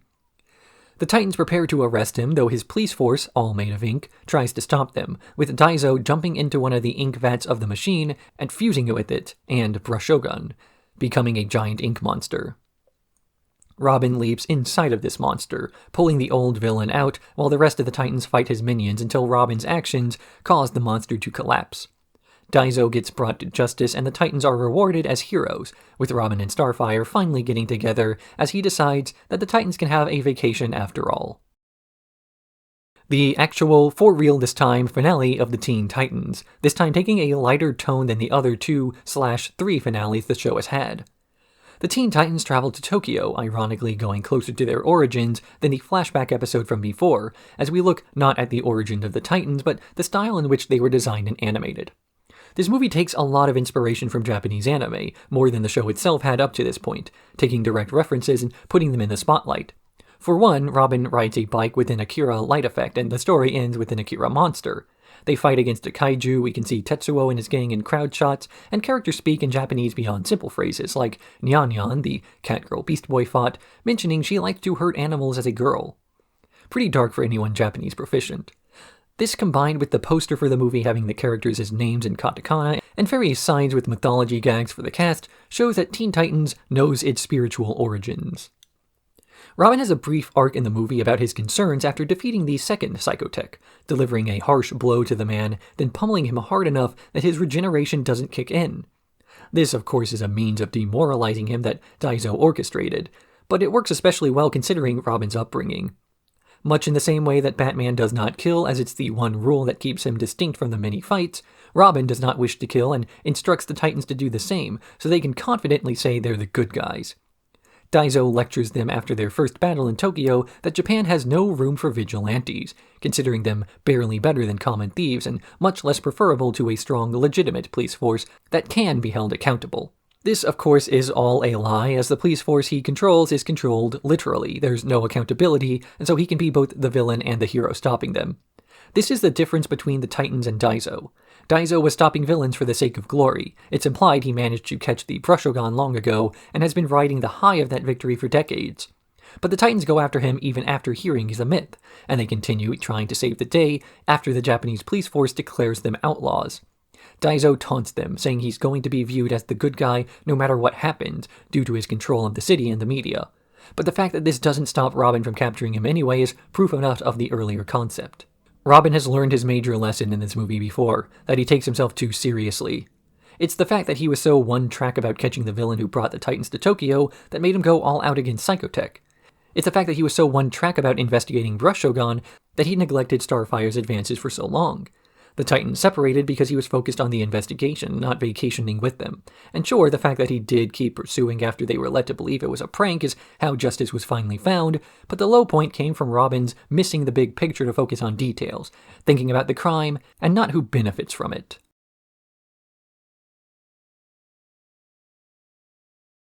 Outro. During production of the 5th season, there were plans for a 6th that would follow Starfire, though the show was never picked up for this season, and the plans were unused. Several years later, there were talks of a revival of the Teen Titans, a 6th season that would pick up not where the show left off, but serving as a soft reboot titled The New Teen Titans. The viability of this season would be based off the performance of the Teen Titans Go crossover, though with this underperformed, the talks ended, and Teen Titans now remains with only 5 seasons for the indefinite future, barring a handful of rumors. But as for this cancellation, the unofficial explanation given was that Teen Titans was too popular of a show. This is to say, it competed with itself. Cartoons at the time were either targeted to young boys or young girls, with advertising to match. It was believed girls would not watch a show that didn't have ponies or princesses in it, while boys wouldn't watch a show with female leads. Teen Titans proved both of these nuggets of conventional wisdom wrong, attracting an audience that not only reached across gender lines, but age gaps as well. To this day, it is still popular with the kids who are now adults that grew up with it. That's not how executives saw it, though. They did not look at reviews or quality, but what ads could be run. As a result, the show was cancelled for confusion instead of popularity, or even a lack of it. But Teen Titans has still left a legacy. The anime style, down to having a Japanese band, Puffy Amiyumi, doing the show's theme, went on to influence many other Western shows in the future, paving the way for an early awakening in the West to more influence from Japan. This in turn has gone on to inspire the next generation of animators and artists working in the medium. It's hard to find a show today that doesn't borrow at least something from Japan, and Teen Titans was one of the many ambassador shows that expedited that transition. It also has more infamously spawned the spin-off Teen Titans Go, something that has taken over much of the rerun time of its home network today in spite of its massive departure from the tone of the original. But this might just be the complaints of older audiences who miss what they grew up on, upset that the new version doesn't try to capture the original appeal, not that it needs to. Teen Titans is still a perfectly rewatchable show that holds up well even when you know the twists and turns that'll be made. Teen Titans was one of the first shows of its kind. It may not have been the first to handle serialization for children, but it did well enough to inspire so many others down the line. As a result, it's still something that can blend in with the modern landscape while also being a refresher from it for those more pessimistic moments. That's all to say, when there's trouble, you know who to call.